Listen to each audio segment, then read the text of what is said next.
Loving Saram and heartfelt welcome to everyone who has joined here today. So we are here to dwell deeper into Bhagavatha Vahini, and this is our sixth Sai Insight session. To give an introduction about our speaker today, Swami has his own ways of bringing people under his loving fold. The same way, he had his own plans for our speaker as well. When we were born, it is all destined of where we have to be, what we have to do, and who's our master, and how we should follow our master. The same way our speaker was brought up in Chennai, and after his 12th standard,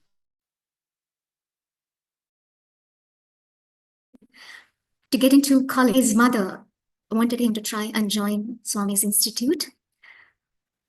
And the moment when we start to listen to our parents were our gurus, that's when miracles and magic happens in our life due to the divine grace. So he respected his mother's request and he entered into Swami's Putabhakti. And that's when this divine bond began, technically. And after his bachelor's and master's from Swami's Institute, even while during his studies, we always used to have this urge of being with Swami, to be closer to him physically, to have this closer proximity with Swami. Like all of us, he also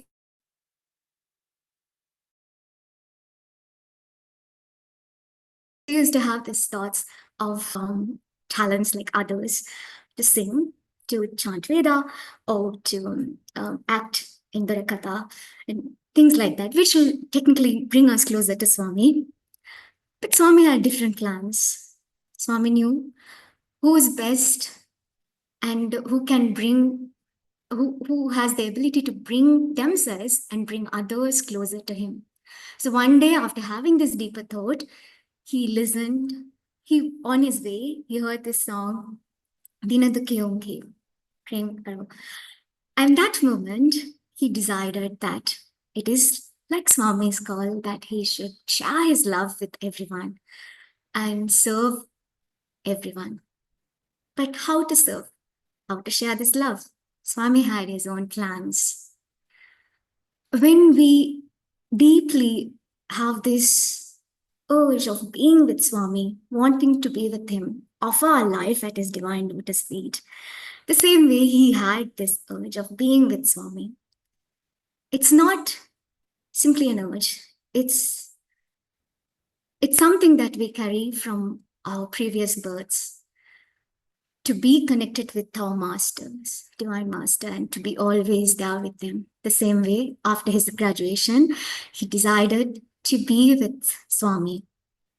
And then await, rather than calling it as a waiting period, it's very appropriate to call it as a tapas. 8 years of immense tapas, contemplating on Swami, having patience, and connecting with him internally. Those 8 years of 4 million minutes, 40 million minutes, it just prepared him to do something greater, to bring Swami's messages to this world in a very beautiful manner, which will connect all of us together. And that tapas, that period of transformation, made him who he is today. It's not just that, it is the love that he had for Swami. And it is that humbleness, that respect and discipline that he had, and he wanted to follow as Sai student. Like how he spent his days, 8 years, thinking about Swami and contemplating on him, reading his literatures and preparing for something greater good. He ended up joining Radio Sai as a speaker, and The rest we all know, how he connected each one of us with Swami through his messages. And he all, like we all know, it is always Swami who speaks through him. And it is always Swami who witnesses and who listens to all of us as well. To put it in a short form, Dronacharya, he had an Ekalavan who gave his thumb when he asked. And our dearest Swami, we have, he's so lucky to have so many Ekalavans. And he is one amongst them who offered his life at his divine lotus feet in serving and sharing his love. Not just by speaking about Swami and his life, but also spreading the devotion that his devotees had for him. And that's the beauty of Swami's blessings and grace. Jai Sai Ram. And these minutes are for you. Over to you. Thank you so much. Sai Ram.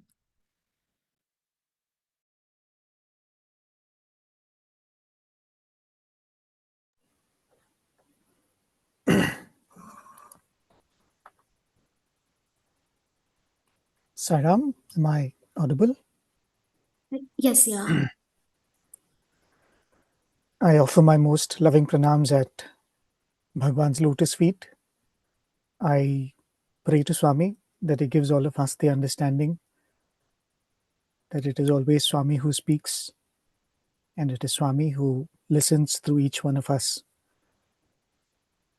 Sisters and brothers, elders, Sai Ram to all of you. Thank you for that very kind introduction, rather embarrassing introduction. I'm not too sure if I'm really worthy of that. I think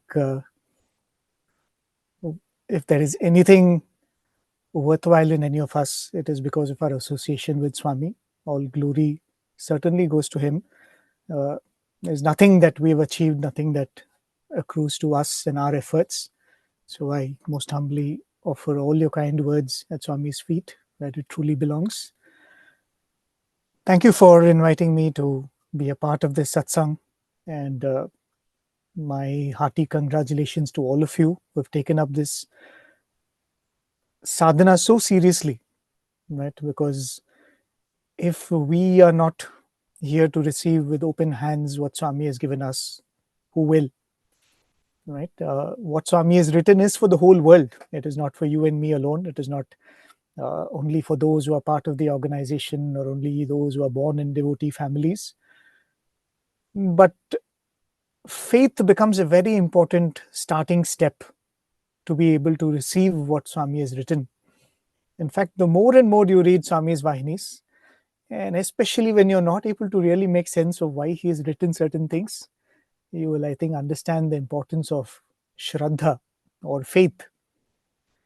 I will come to that eventually. I'll just touch upon that later in the talk. Well, today also happens to be a very auspicious festival. We are celebrating Hanuman Jayanti today in many parts of India and the world. Well, is there a better Bhagavata than Hanuman himself? Right? One of the most beautiful shlokas that describe Hanuman is describing this very nature of his, where they say, Yatra Yatra Raghunatha Kirtanam.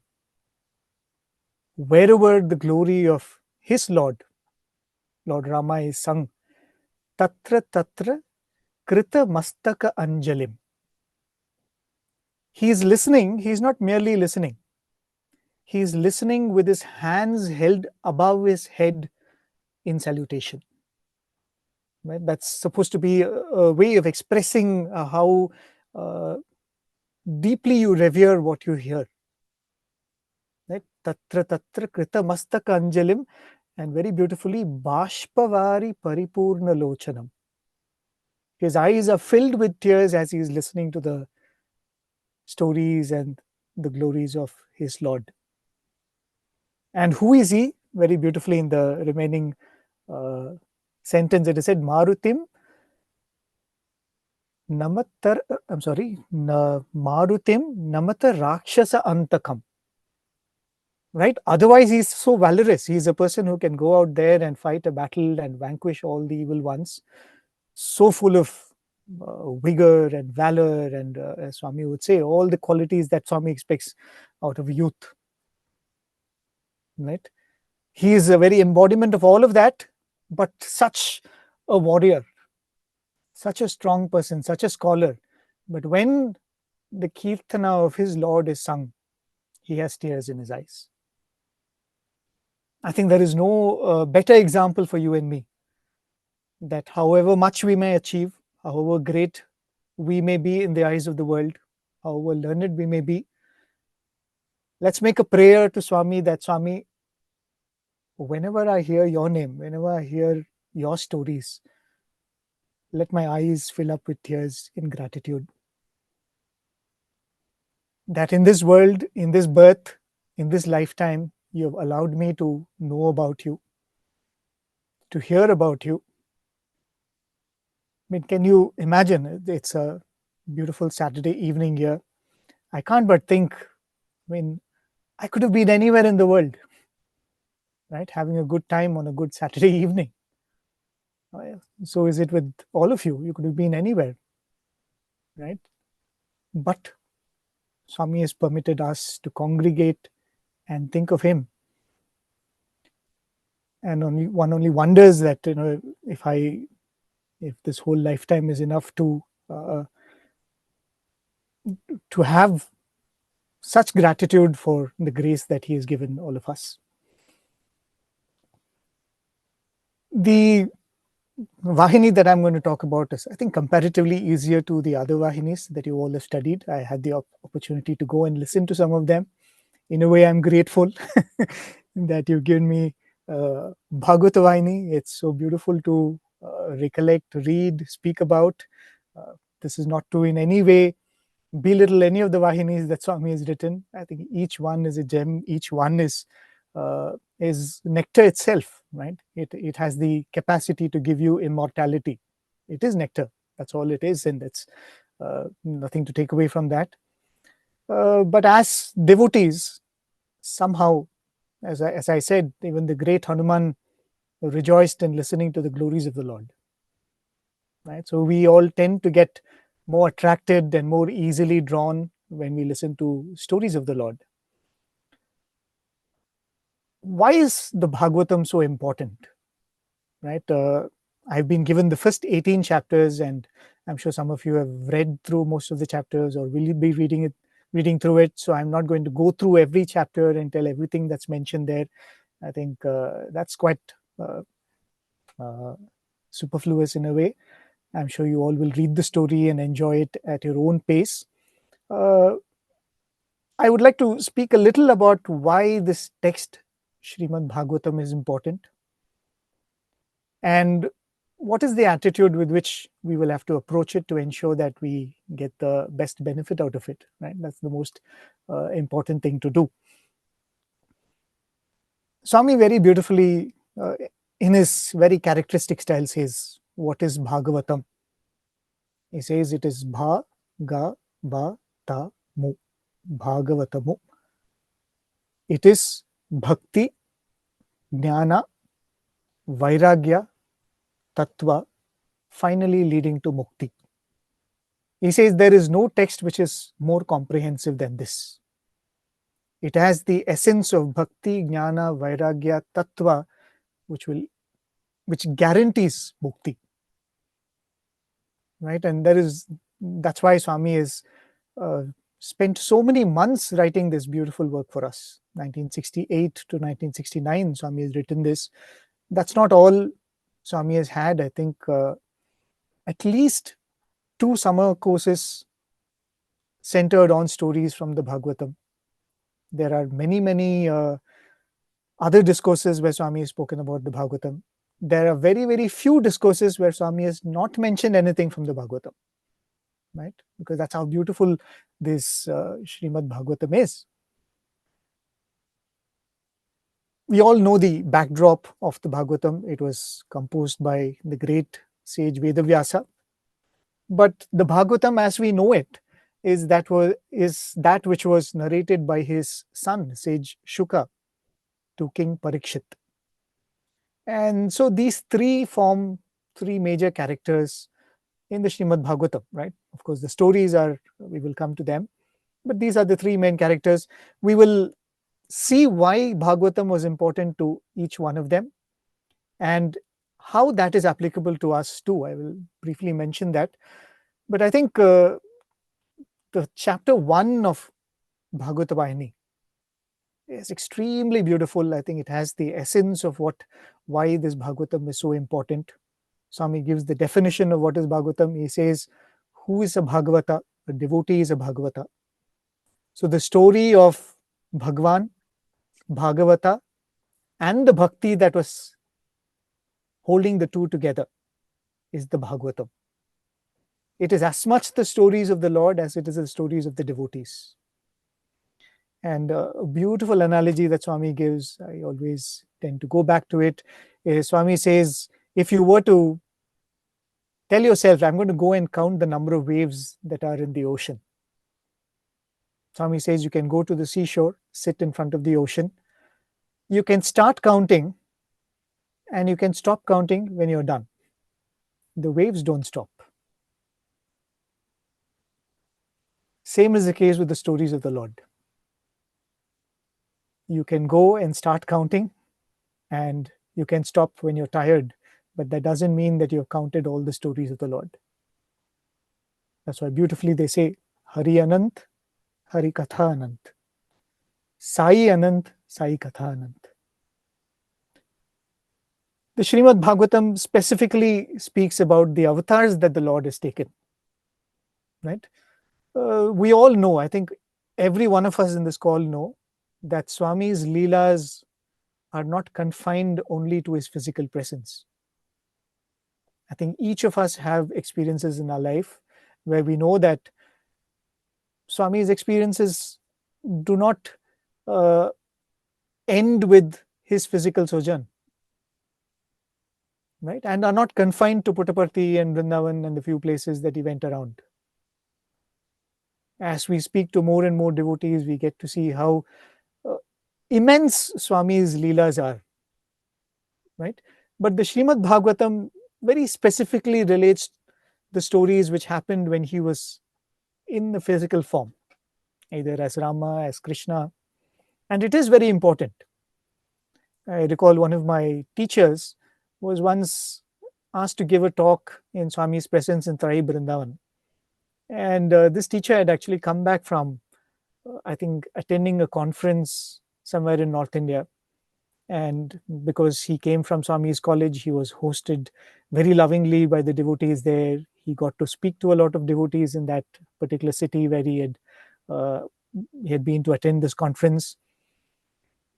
So he heard a lot of stories of Swami's omnipresence, of how all of them were experiencing Swami and how Swami was being a part of their everyday life.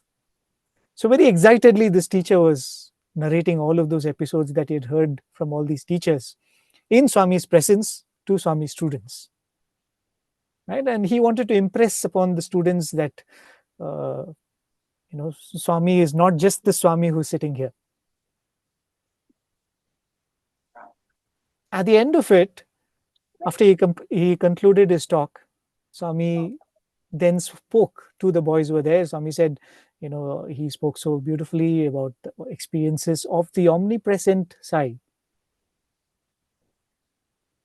Swami said, yet to be in the physical presence is special.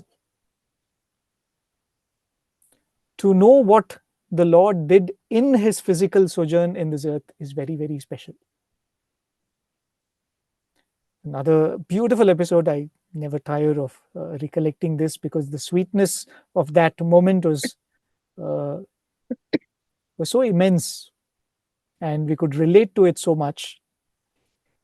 Another senior of mine, Swami had called him in Trai Vrindavan and asked him to speak. And he also spoke about the experiences of his family back in his hometown and how Swami had blessed them on various occasions, how they felt Swami's presence. And he went about speaking about the glorious omnipresence of our beloved Swami. And at the end of it, he went and took Swami's Pad Namaskar. So this student, just to give you the context, was a postgraduate student from Prashantinilayam campus. This was happening during the winter vacation, just closer to the next academic year. And this student would go away to Prashantinilayam campus. Swami will stay on in Vrindavan for a few more weeks. So when he was talking to Swami after he had completed his talk, he was just kneeling down in front of Swami and speaking to Swami. And he said, Swami should come to Prashantinilayam soon. Right? Don't take too much time in Vrindavan. Please come back to Prashantinilayam soon. We will all be waiting for you. And immediately Swami said, hey, till now you spoke saying that Swami is everywhere. And now you're telling come to Prashantinilayam. And that's it. Swami caught that point and he said, there are no unity of thought, word and deed. People tell something, but act differently. And only platform speakers, and it's just Swami goes off into that sequence of things. And this boy patiently waited for Swami to, say all that he had to say. At the end of it, he looked at Swami and said, Swami, what do we do? Your presence is sweeter than your omnipresence. And Swami just blushed. Swami did not have a reply for that.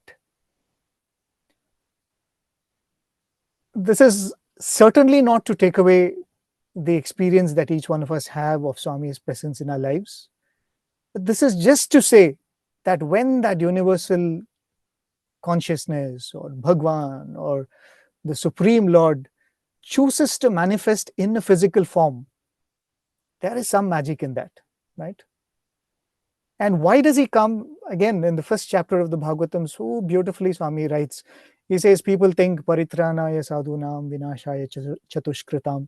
God comes so that, he can defeat the asuras and kill the asuras and dharma samstapana and all of that.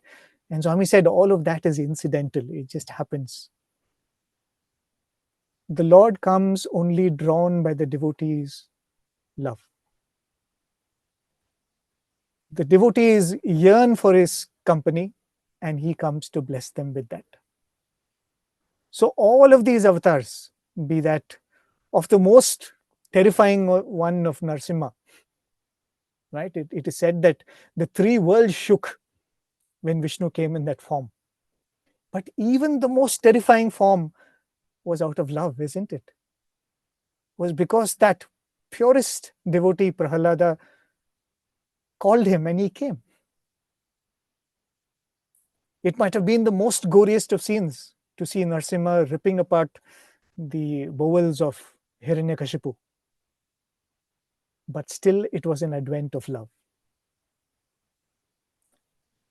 Every avatar is a response to love, is an expression of love. And that is why the more and more we read these stories, how can we not develop that kind of love? There is a beautiful Chinnakatha that Swami says, I think way back in the 1960s, 68 or 69, one discourse Swami says that Narada goes around, all the three lokas and all that, and one day he goes to Brindavan. Right? Every now and then he would go to Brindavan and banks of Yamuna to relive the memories of Lord Krishna. And when he goes there, he sees a very resplendent looking lady sitting and meditating. And he sees that she looks very ethereal. She doesn't look like she's from this world. And she's so deeply lost in meditation that almost the air around her is still. And Narada is like shocked. Who is this lady and how is she so deep in penance? So he goes and stands next to her, and eventually she opens her eyes and Narada submits to her. He says, Mother, who are you? What are you doing here in Vrindavan? And she says, I am Brahma Vidya Devata. She says, I am the goddess of Brahma Jnana, Brahma Vidya, the ultimate knowledge. She says, I come to the sands of Yamuna to meditate on the leelas of Krishna, because that is what nourishes me. In the Bhagavad Gita, Krishna says, Bhaktya mam abhijanati. He says, if you want to know me, I can be known only through bhakti. And when you know me through bhakti, you will know me as I am. Tattvataha. He says, in my real tattva, you can know me. And when you know me, you become part of me. Having known me, there is no separation at all. So that Brahma Vidya Devata draws nourishment from bhakti. And that text which is overflowing with bhakti is the Bhagavatam.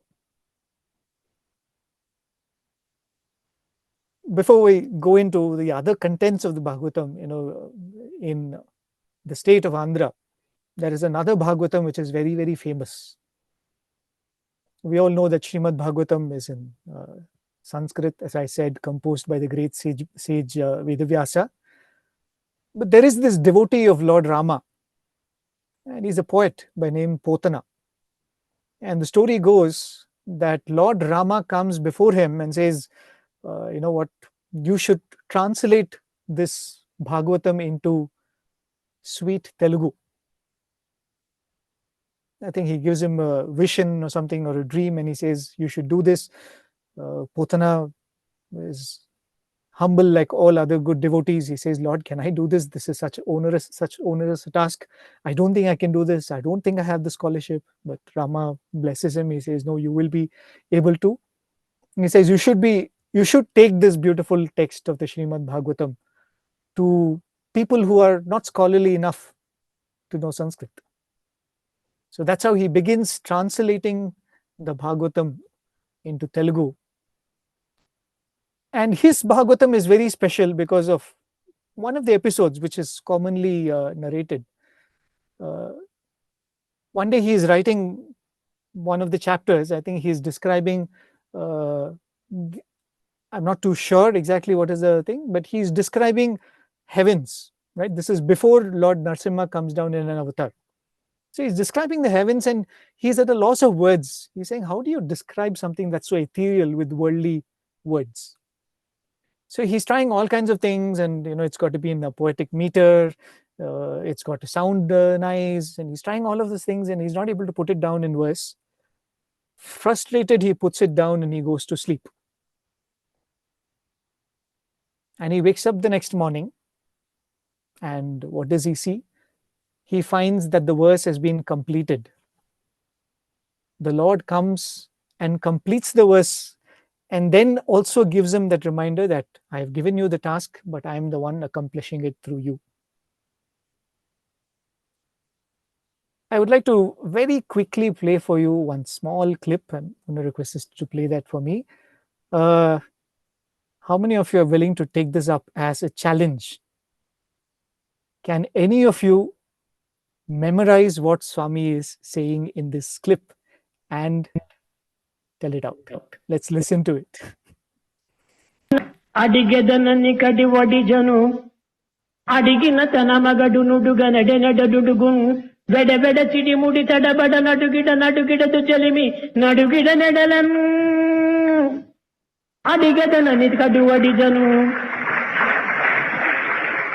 అడిగెదనని వడిజను అడిగిన తన మగడు నుడుగ నెడనుడుగున్ వెడబెడ చిడిముడి తడబడ నడుగిడదు చెడిమి నడుగిడ నెడలన్.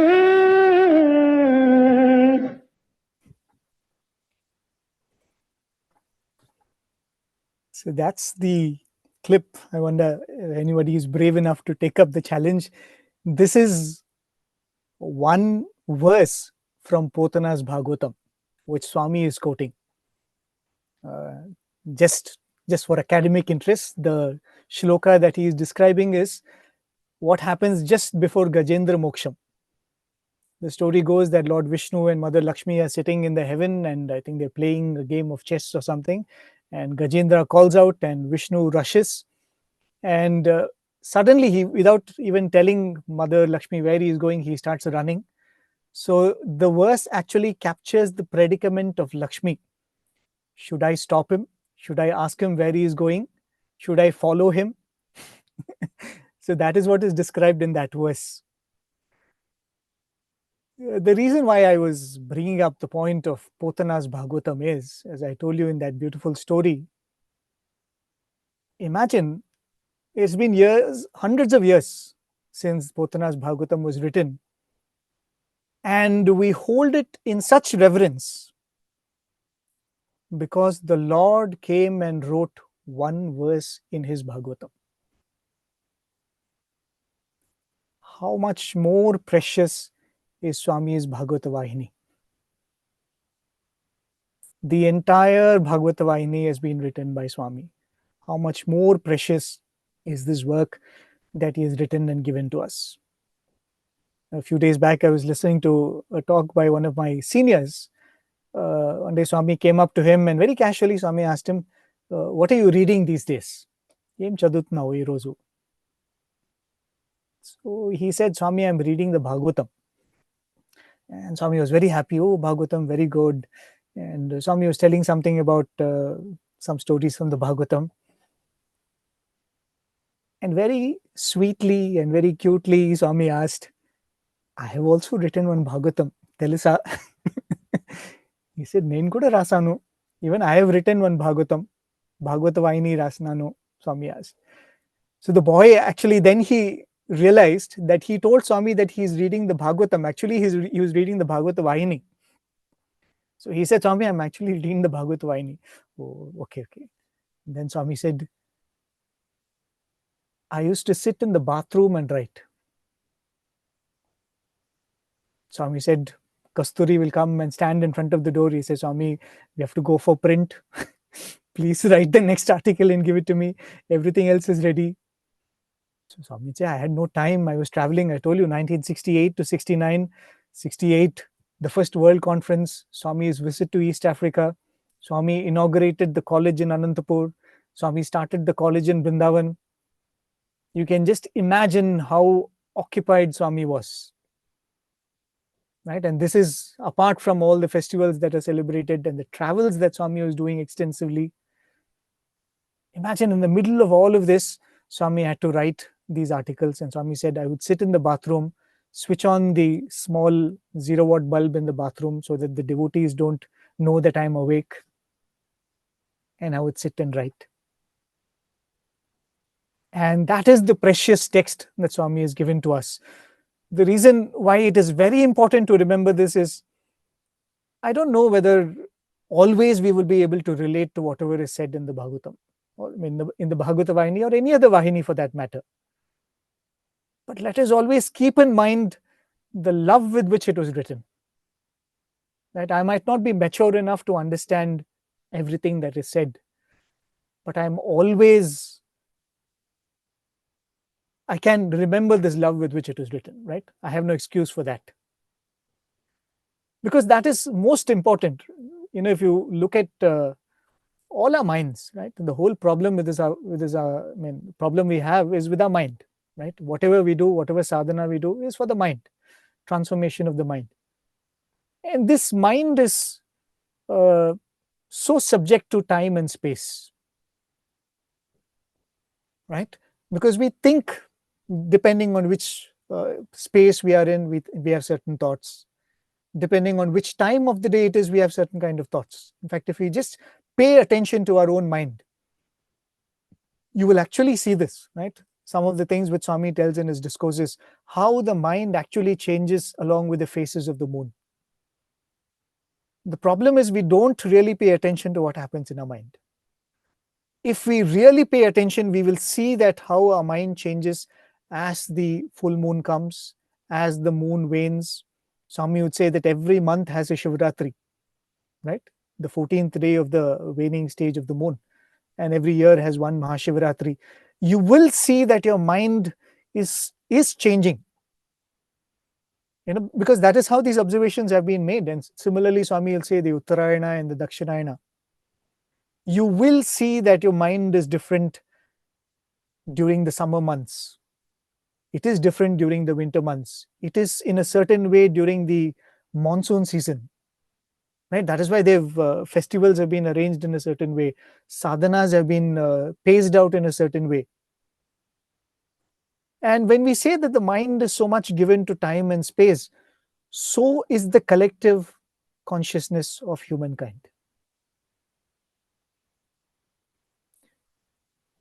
If you go and read the original Srimad Bhagavatam, right? I have tried that. It is beautiful, definitely, no doubt. But you will find with our modern outlook, with our modern reasoning, we will find it difficult to accept certain portions. Right? Because the mind has changed. The mind in that era when the Srimad Bhagavatam was written by Vyasa is different. The collective consciousness then is different from what it is now.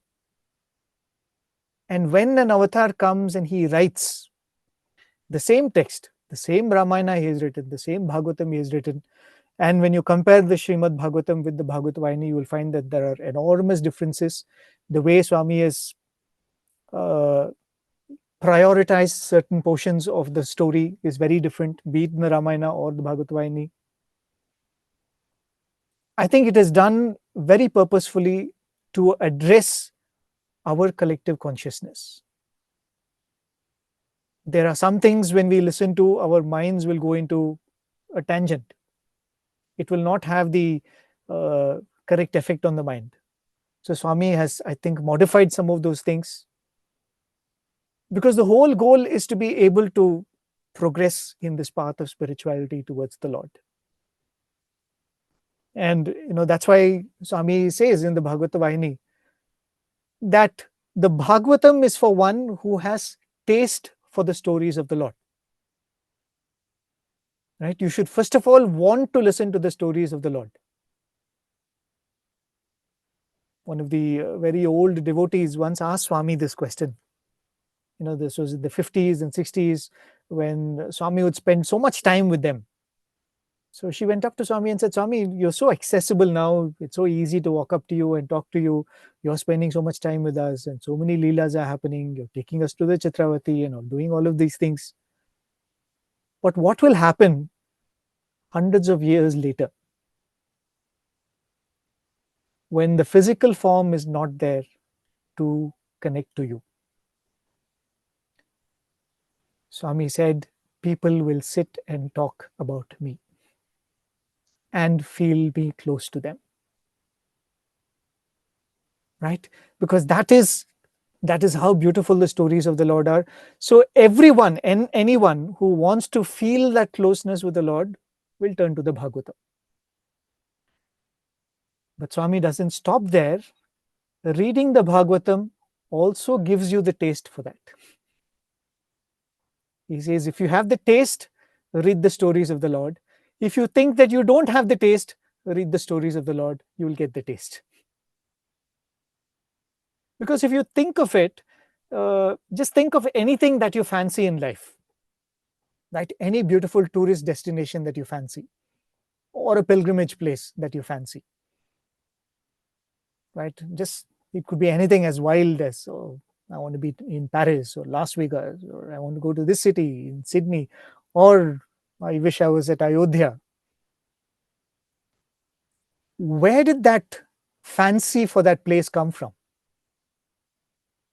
You heard about it, isn't it? Or you read about it.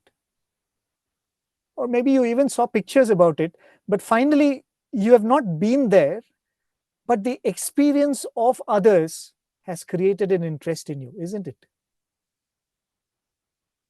Anything that you fancy and fantasize in your life is because you've heard about it. In the same way, the more you hear about Swami, the more it will start with him becoming one of the fancies that you have in life. One of the things that you want to achieve in life, one of the things that you want to experience in life. That Shravanam will turn to Shraddha.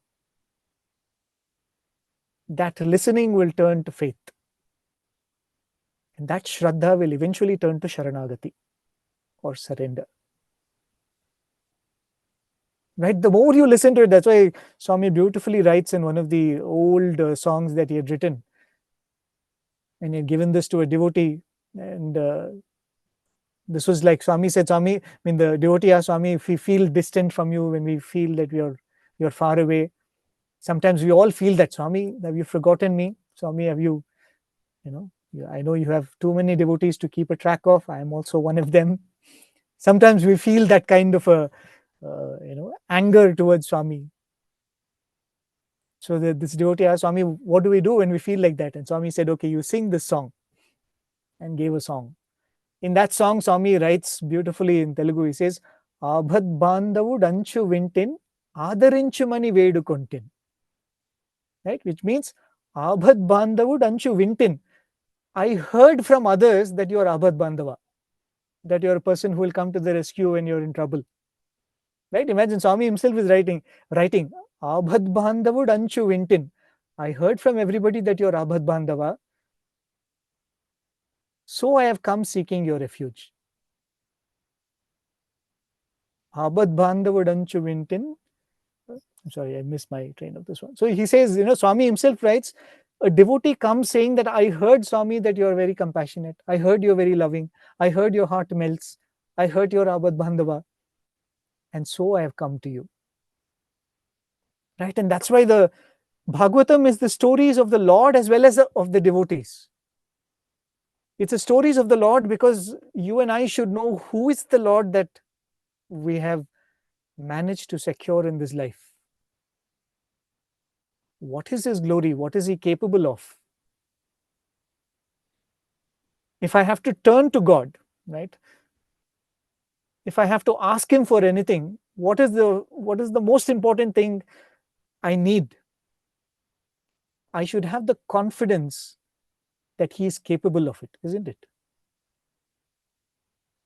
If I'm turning to him and asking for something, I should have the confidence that he can do this. If I don't have that faith, how will I even ask him for anything? Right? Imagine you're in the middle of nowhere. You're hiking, you're all by yourself in the top of a mountain, and if you have a problem and you call out to Swami, isn't that call coming from the faith that he can hear me even here? Isn't that call coming from the faith that he's even here when I'm all alone? Where does that faith come from? Because we have heard he can come out of a pillar too. We have heard that he can manifest in a locked room. There is no place where he cannot reach us. I remember a beautiful story which one of my juniors would narrate. He was one of those boys who was doing this aerosports, doing the sports meet. So Swami had come to the practice session in the airport. So this boy had to go up in this paramotor carrying a 40 kg motor behind him with a parachute. And he went all the way high up there and he came down. When he came to him, Swami looked at him and Swami said, itna upar gaya, dar nahi lagta hai. Swami asked, you went so high, aren't you scared? And this boy looked at Swami and he said, Swami, aap hai na? He said, why should I be scared? You are there, aren't you? And Swami said, very happy, and blessed him. And this was during the practice session a couple of days before the sports meet. And on the sports meet, this boy says that he went up into the air, few hundred feet up there, as alone as you could be, because after some time he lost contact with the ground staff and his motor stopped functioning. So the wind was just carrying him away and away. And the only fate that he could have had is the wind would carry him and crash him against one of the hills. Right? And he said, okay, Swami, I think this is it. So we are in that moment. And he was almost making his last few prayers to Swami. And he said, Swami, the only regret I have is I'm not completing the event. And I'm going to be dying somewhere so far away after having been in your presence, being in Parthi. I'd be happy if I come and crash in front of you, at least that. And as he was doing this, he says, all of a sudden, the motor which stopped functioning started functioning. And he could complete his whatever event that he had to do. And after he landed in the Hillview Stadium, he ran up to the Swami in the dais, and he went up to Swami. Swami looked at him and asked, "Dhar gaya?" Did you get scared? And when you hear stories like this, you know that in the remotest chance of me being stuck somewhere up in the skies, if it so happens, I know I can call him. That faith comes when you listen to the stories of the Lord, isn't it?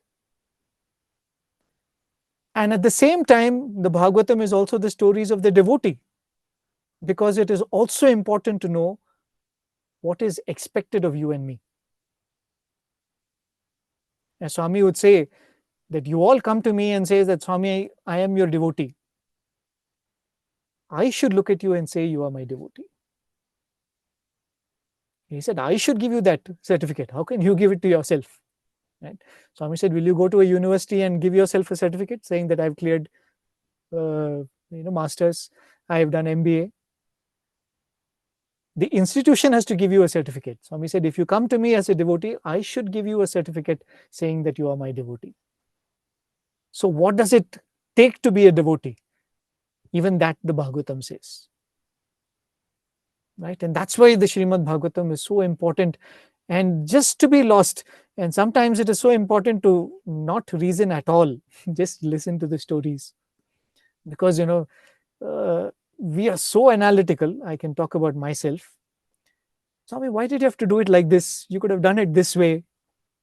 Why did you have to wait till then? You could have put it this way. Why do you have to put a devotee in trouble and go and help that person? Right? You helped this devotee, you didn't help that devotee. Right? All these kind of analytical, we will never be able to understand. Right? As Swami beautifully says, Nannu artham cheskodaniki prayatnam chaivoddu. He says, don't try to understand me. He says, Anubhavinchandi, Anandinchandi. Experience me and experience the bliss. There is a very beautiful portion in the original Srimad Bhagavatam where Parikshit is talking to Sukha. And when Shuka Maharshi tells him some stories, Parikshit is filled with doubts. He says, really? Is this okay? The Lord did this and it was acceptable? In which stretch of imagination is this dharma? How can this be right? Right? And Parikshit was, after all, a very righteous king, and he was in charge of maintaining law and order in his land. And he was perhaps looking at Krishna and saying that, if I had a subject like this in my kingdom, I wouldn't have kept quiet, right? I would have done something about it. So he's not able to accept it. He said, this is right. And then Shuka Maharshi gives him a very important instruction. And it is very important to keep this in mind when we go through the stories of the Lord. Shuka Maharshi says, when the Lord comes down in a human form, you have to follow those actions of his which are in alignment with his message. Those actions which are not in alignment with his message is him doing as leela. It is only for you to accept, not to question.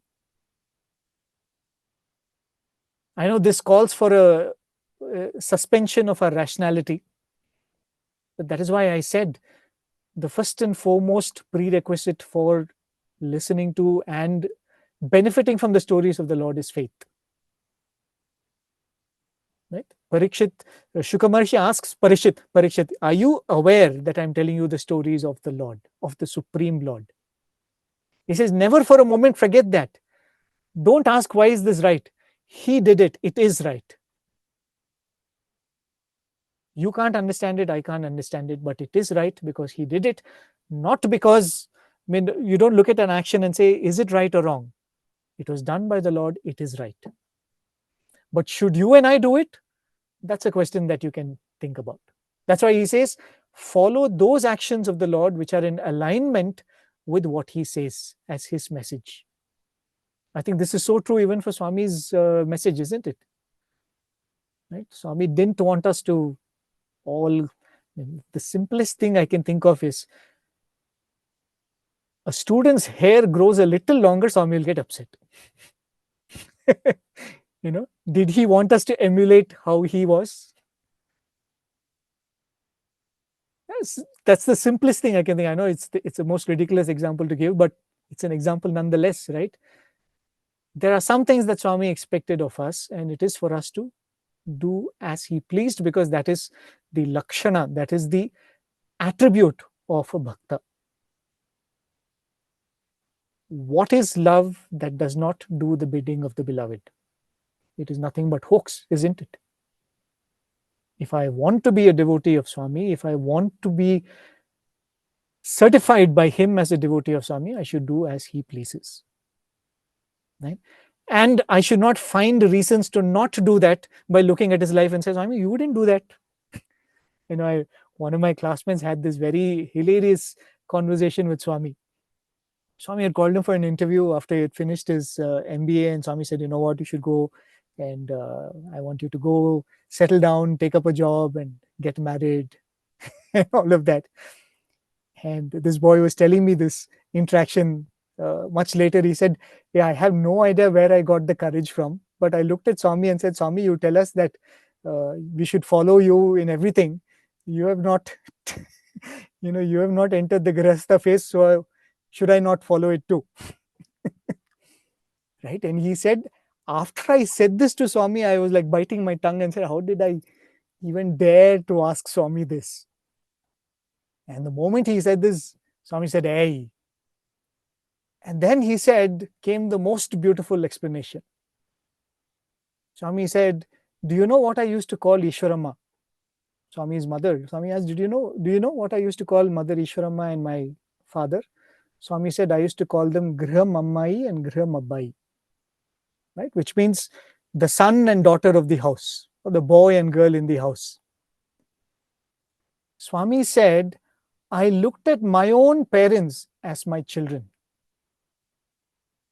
When you reach that state, you can do whatever I do. He said, when you reach that state, you can do whatever I do. There's this another beautiful episode which one of the seniors narrating. I mean, God, this is nowhere near Bhagavatha Vahini, I guess, but certainly qualifies as Bhagavatam, I'm sure. There was this devotee of Swami, was a trader, who in those years used to, whenever he come, get the best betel leaves for Swami, because Swami used to eat, what you call tambulam, with betel leaf and betel nuts and all of that. So he was a trader, and he used to get the best betel leaves for Swami whenever he would come. And he knew that that was what Swami was consuming at that period in time.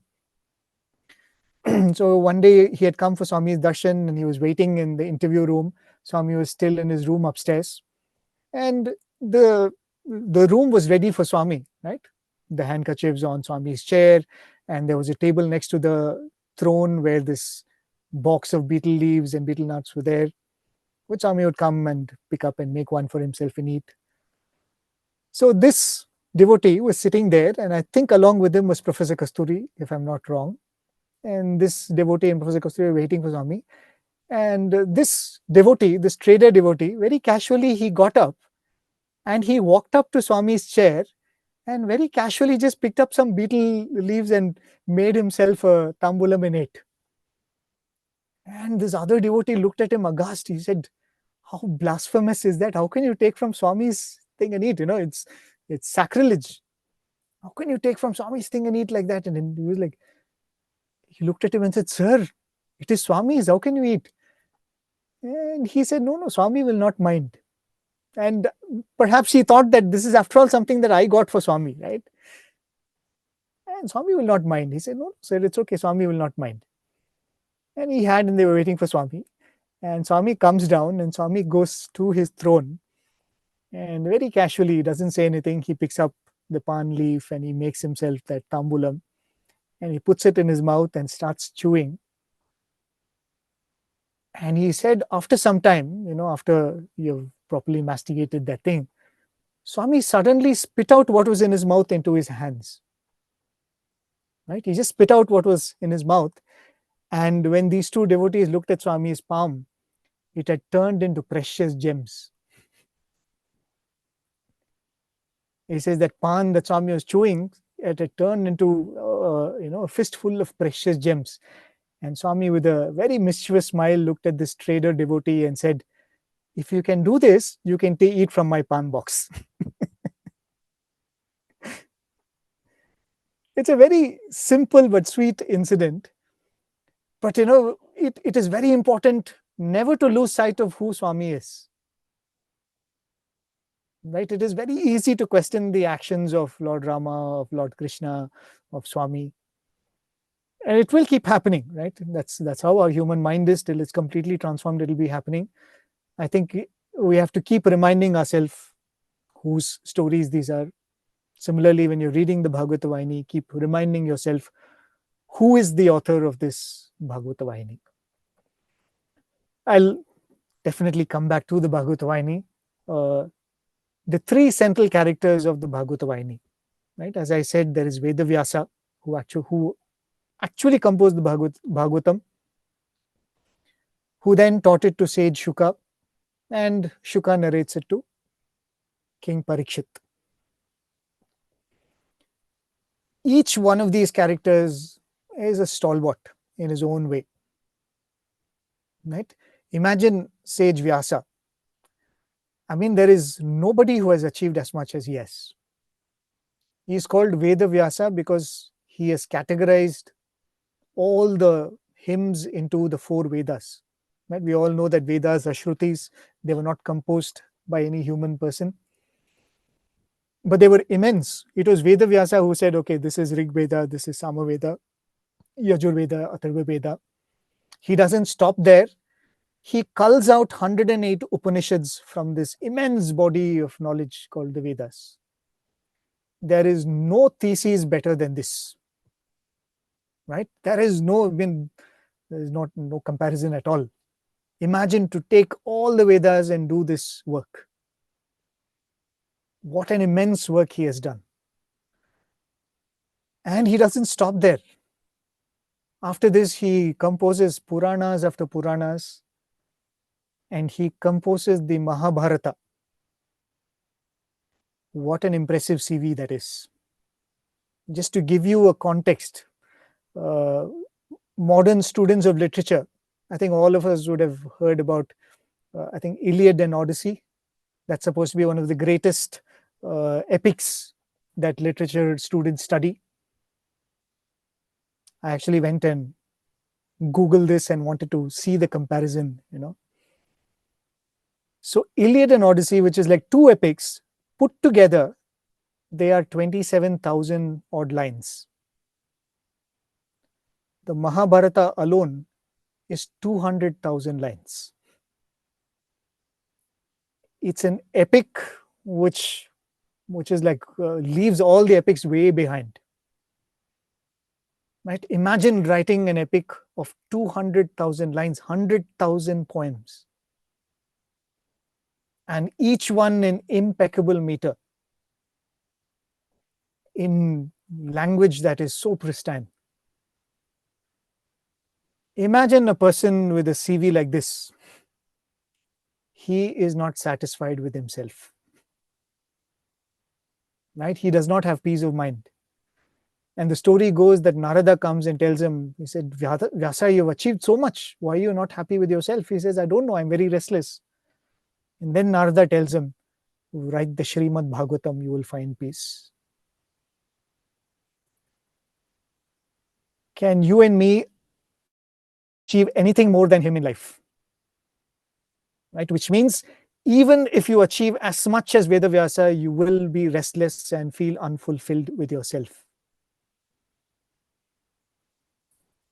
The Bhagavatam was written by Vedavyasa not for anybody else, but for his own peace.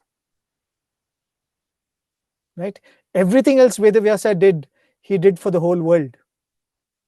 He categorized the Vedas, he wrote the Mahabharata, but when he was lacking peace of mind, he wrote the Srimad Bhagavatam so that he can dwell on the stories of the Lord. Right? Even though he is the one who has composed it, he is actually the first listener of the Srimad Bhagavatam. And listening to it, he found his peace of mind. And that is why Srimad Bhagavatam is so important, that how much ever you achieve, you might become a great jnani. Give all the Upanishads. Imagine if I manage to master one Upanishad, I will be on top of the world. Someone who has given us 108 Upanishads still could not be at peace with himself. right? Because this is a topic of debate which often comes up here when we are doing our work. Sometimes people will say, too many stories of Swami, too many experiences. You should speak about Swami's message. You should speak about the real stuff. You should speak about Advaita. You should speak about Vedanta. Most certainly. But finally, you will find peace only in the stories of the Lord. Even that knowledge of Vedanta gets nourished only when you find love for him in your heart.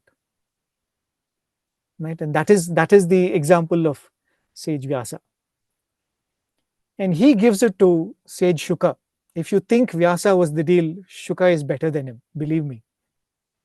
Right? That's what the scriptures say. Sage Shuka was a greater sage than his father Vedavyasa. Because when it is time for him to be born from his mother's womb, he says, I don't want to go into this world of Maya. And he remains in his mother's womb for 12 years. Imagine, it says at the end of 10 months, he's supposed to come out. He says, no, I'm not coming. I'm not coming into this world. It's full of illusion and I know I will get caught up in this. I'm not coming out. So for 12 years, he refuses to come out of this mother's womb. And the mother has to do penance, and Lord Vishnu comes and gives him a word. I give you a word. Once you are born, you will not feel any attachment to the world. You will not be deluded. And after he procures that boon, sage Shuka is born enlightened. And as soon as he is born, he goes away into the forest. He looks at his parents and says, you are not my mother, you are not my father. And he walks away into the forest. And it is said that sage Vyasa is like, I mean, there is a task for this little fellow to do. And he's going away like this. He can't run away because he knows the Bhagavatam has to be told to somebody. And there is nobody as even half as scholarly as Vedavyasa. So the only person who is worthy enough to receive this Bhagavatam is, it is said, is sage Shuka. So he sends out his disciples looking for this sage Shuka. He says, go and find out where this fellow is. So they search all the mountains and caves and trees. Right? These are all many stories which come from many Puranas, not told by Swami. I'll just make that clear. So one of the disciples comes back to Vedavyasa and says, I think we found him, but he's hiding in the hollow of a tree and he's not coming out. What do we do? So the story goes that sage Vyasa gives him one couplet from the Bhagavatam. Right? He gives one couplet from the Bhagavatam where Krishna's beauty is described. And he says, just go to that hollow of that tree and sing this verse. And he goes up and they whisper this verse into that tree. Sage Shuka comes out mesmerized. He says, I want to hear more. I want to hear more. And then they tell him, like this, a few thousand verses your father Vedavyasa has composed. Come, he's waiting for you. Right? That is how he goes. And which means sage Shuka embodied that person who knew what the world was. Right? And he listens to the Bhagavatam to find that Lord in this world which is ephemeral. Otherwise, he had no attachment in this world. Otherwise, he had no liking and no draw towards this world. Listening to the Bhagavatam, he was able to find the Lord in this pale, insipid world.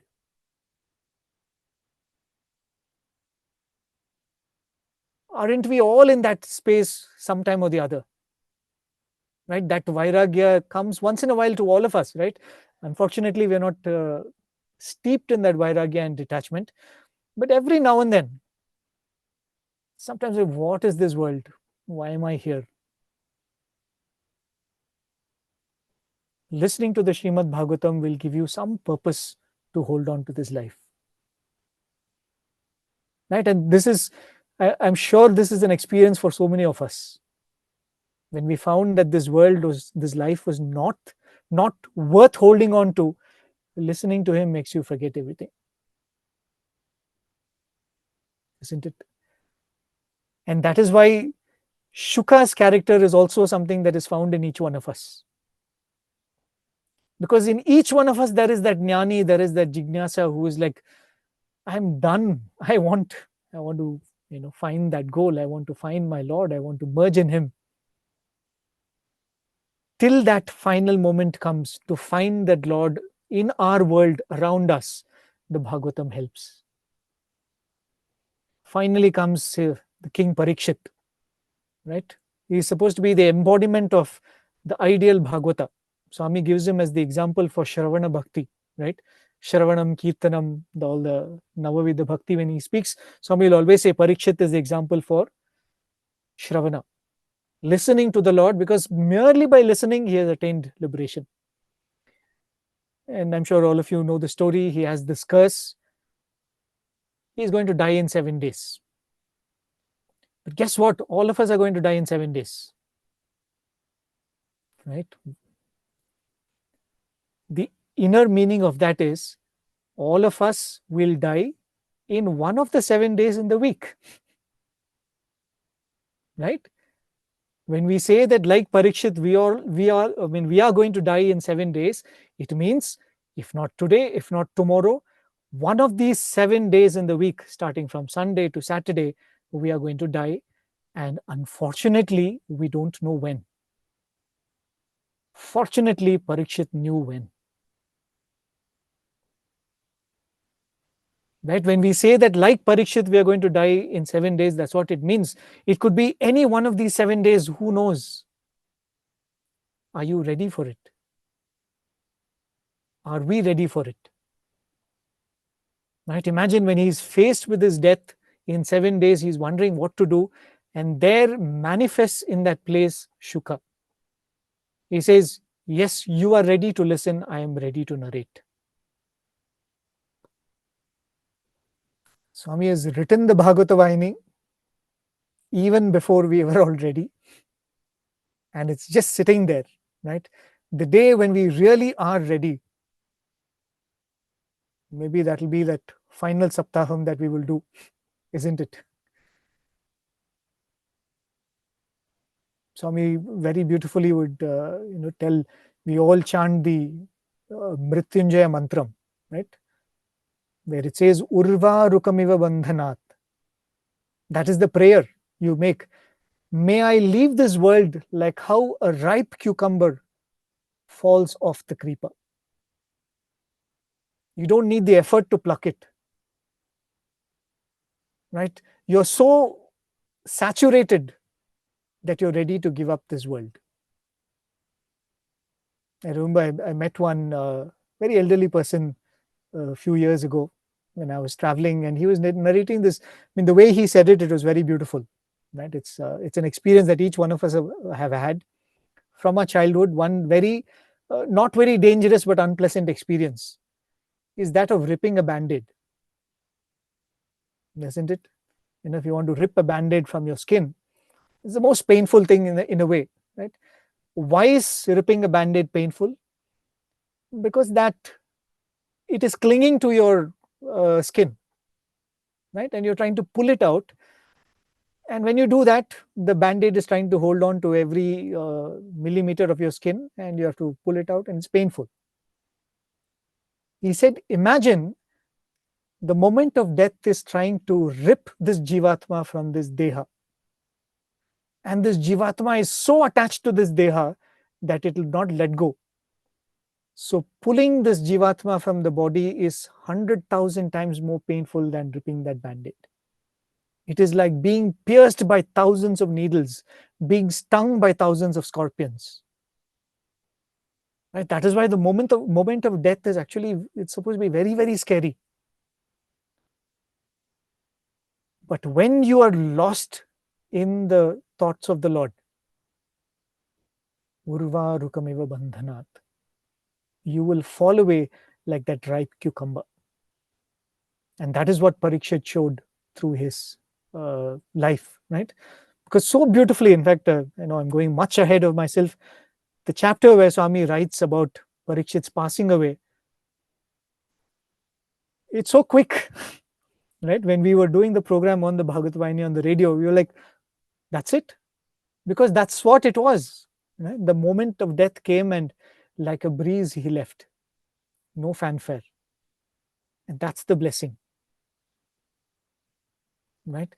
And to reach that blessing, he says, Shravanam, to listen to the stories of the Lord. So how much time do we have? I really don't think we'll have to time to go through the chapters. Maybe we can go into the question answer sessions, or you want me to speak a little more of the chapters? We can do that. Anything, whatever works for you all. Maybe we have about 5-ish minutes and then we can start on the Q&A. That would be brilliant. Sure. Thank you. So thank you for that, because the first few chapters of Bhagavath Vahini are very, very painful, to be very honest. Especially to go through it at this time of the year, as we are approaching Swami's Aradhana Mahotsavam, because Swami speaks about the moments when Krishna chooses to leave his body. Gives very, very dark deja vu, that's what I can tell you. But for whatever reason, Swami has decided to write it in such elaborate detail. Right? As I said, the Bhagavatam is supposed to be the story of the Lord as well as the story of the devotees. So through that narration, Swami beautifully explains about each one's reaction. And I think that is the message for all of us. Right? When he writes about Mother Kunti, Swami finishes it again in just one sentence. Arjuna comes and tells Mother Kunti Krishna is left. She says, she just calls out to Krishna. She says, Gopala, and just falls dead. That's just that one moment. That is her devotion. And Swami speaks about the Pandava brothers, that the moment they hear it, they're very clear that this is it. It doesn't matter that they've fought a battle. It doesn't matter that they have to rule a kingdom. It doesn't matter, nothing. He says, Krishna is not here. We are not here. And Swami very beautifully describes in his discourses about the equanimity of Dharmaraja or Yudhishthira. When the news comes that Krishna has left and Mother Kunti passed away, Krishna says, he calls Bhima, and very, very clear instructions to Bhima. Swami says, he calls Bhima and tells him, take care of the arrangements of the funeral of mother. He calls Arjuna and says, make arrangements for the coronation of Parikshit. He calls Nakula and Sahadeva and tells, make arrangements for the Mahaprasthana, or we will leave. The idea is to just start walking towards the northern direction till you drop dead. He says, imagine in a single day, all these arrangements were happening. Funeral for the mother, coronation for the grandson, preparations to leave, and giving final instructions to all the ministers that this is it, we are all going. What amount of detachment and vairagya that devotion must have brought in the mind of Yudhishthira for him to be able to do this with perfect calmness. And Swami said that is the example of a true devotee. And that whole, the first few chapters, Swami describes that. In fact, one of the other important things that Swami mentions in the first few chapters is that of this yajna that Yudhishthira wants to do. Swami would often say this, the difference between Arjuna and Yudhishthira. Why is it that the Bhagavad Gita was given to Arjuna and not Yudhishthira? Swami would say that Arjuna had Purva Tapa, where Yudhishthira had Paschatapa, which means Arjuna wondered whether his actions were good or wrong or will be dangerous before he acted. That is called Purva Tapa. Whereas Yudhishthira, after the war, he started worrying. The same Vishada that Arjuna had before the war, Yudhishthira has after the war. Because after the war, he says that, oh my God, so much carnage, so many people have died, I should do something about it. And he goes to Krishna and says that, Krishna, I should do something about this. And people say that, why don't you do an Ashwamedha Yaga? It's a very, very expensive affair, right? And the coffers are empty after all the battle. And here is Yudhishthira saying that I am so repentant, I don't want to do one Ashwamedha Yaga, I want to do 3. And Krishna is keeping quiet in all this deliberation and finally looks at Yudhishthira and asks, "Are you sure? Where do you think you're going to get the wherewithal from? It's going to be really expensive." So then Yudhishthira says, "See, Krishna, I have expressed what I felt like, but the final instruction is yours. If you say don't do, I will drop it." Right? Because everybody tells him that, there's nothing for you to feel sad about. Vedavyasa tells him, the ministers tell him that you have just followed your dharma, don't worry about it. But Yudhishthira says that no, I have to do this. But finally, when Krishna says this, Yudhishthira says, okay, if you say let's not do this, I will not do. My obedience to your word is in no way lesser than my own thoughts or my own understanding of right and wrong. Then Krishna says, no, if you feel like doing it, it's a good thing. You go ahead, my full support. But then this question of where will you get all the wealth from? Because you have to do a lot of dana when you're doing this yaga. So then Yudhishthira looks at Krishna and says, Krishna, anybody else tells this, I will accept. But you can't play this drama with me. Right? Yudhishthira says, I have you, I have everything. As long as I have you, I have nothing lacking in this life. And then Krishna says, okay, if you have that faith, then I will help you. And that's how Krishna actually points to a particular cave where a lot of gold has been abandoned by people who participated in a yajna a few hundred years ago. Right? The king had done an elaborate yajna and gave away a lot of gold as gift. People could not carry back the gold, so they've dumped it in one place and gone. And nobody knew about it, and it's got stored in one cave. So Krishna points that cave to him and says, go and pick up from there. And you can do the other. Right? And it's an expression of the devotion and surrender that Yudhishthira had. Yudhishthira believed that Krishna can give me whatever I need. And that is how they go and do the yajna. I'm going to stop with this, but I'll just tell a very small story I just heard a few days ago. We all know of this devotee of Swami who was in Bangalore. You would have seen him in old videos walking behind Swami, Dr. Padmanabhan. Swami had asked him to practice dentistry. Right? He was a dentist. Swami asked him to go to Austria, do another course and come back. There's a beautiful story in that also. So after he comes back, Swami tells him, you know what, I want you to practice dentistry in the city of Bangalore. So he said, Swami, I've just come back from studies, and this is like early 1950s or 60s maybe. So he says, Swami, I've just come back. I don't have any money to set up practice. Right? And to be a dentist, you have to buy a dental chair, and it's expensive. He says, you don't get those chairs in India. I'll have to import them, and it's pretty expensive. Swami says, no, you set up, you buy a chair. He says, no, Swami, I think I'll practice for some time. I'll collect some money and I'll do. So Swami tells him, okay, do one thing. And Swami gives him a precise address. Go to Sampige Road, Malleshwaram in Bangalore, and this particular door number. That fellow has a dental chair. It's like, Swami, what do you mean he has a dental chair? He says, no, he's not a dentist. He bought a dental chair as an investment, but he's not able to sell it. And it is sitting in his storeroom for the past so many years. You go and take it from him. He says, Swami, how will I go and take it from him? He says, no, you go and ask him. He'll give you. Right? And imagine this Dr. Padmanabhan has to land up in this, in front of the stranger's house, because Swami has given him the exact door number, which street and everything. And he goes there, rings the bell. And that man looks at him and says, yes, sir, what do you want? And he says, I was told that you have a dental chair. I've just finished my dental studies. I've just come and I'm going to start a practice. Do you have? And that man says, yes, I have a dental chair. It has been lying in my godown for the past so many years and I don't know what to do with it. It's such a nuisance. I'm not able to dispose it and it's occupying so much place. Please take it.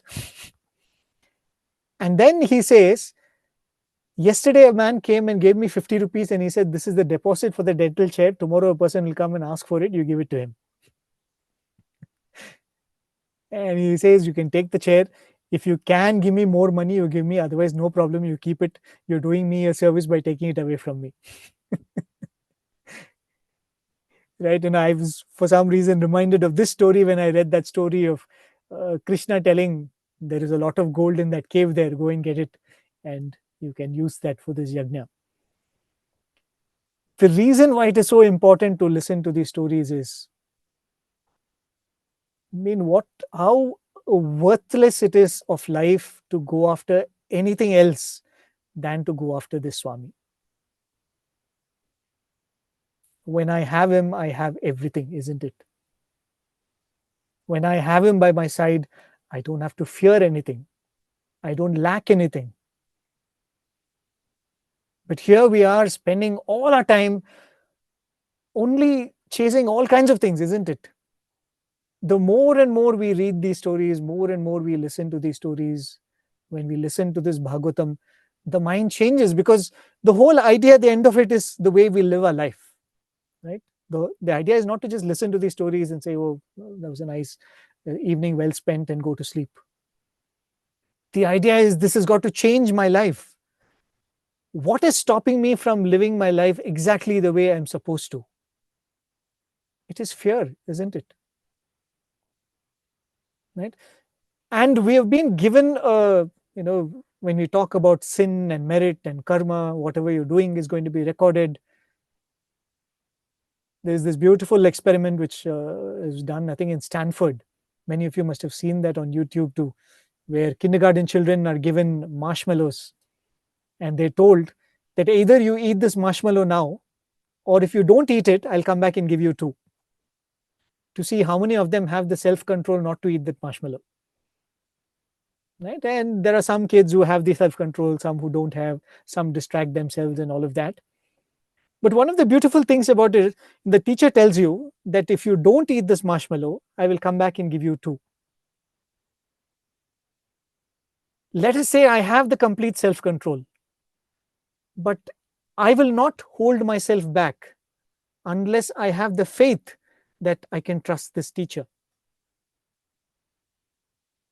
Right? Unless I have the faith that this teacher will keep her word or his word, and this teacher can give me two marshmallows.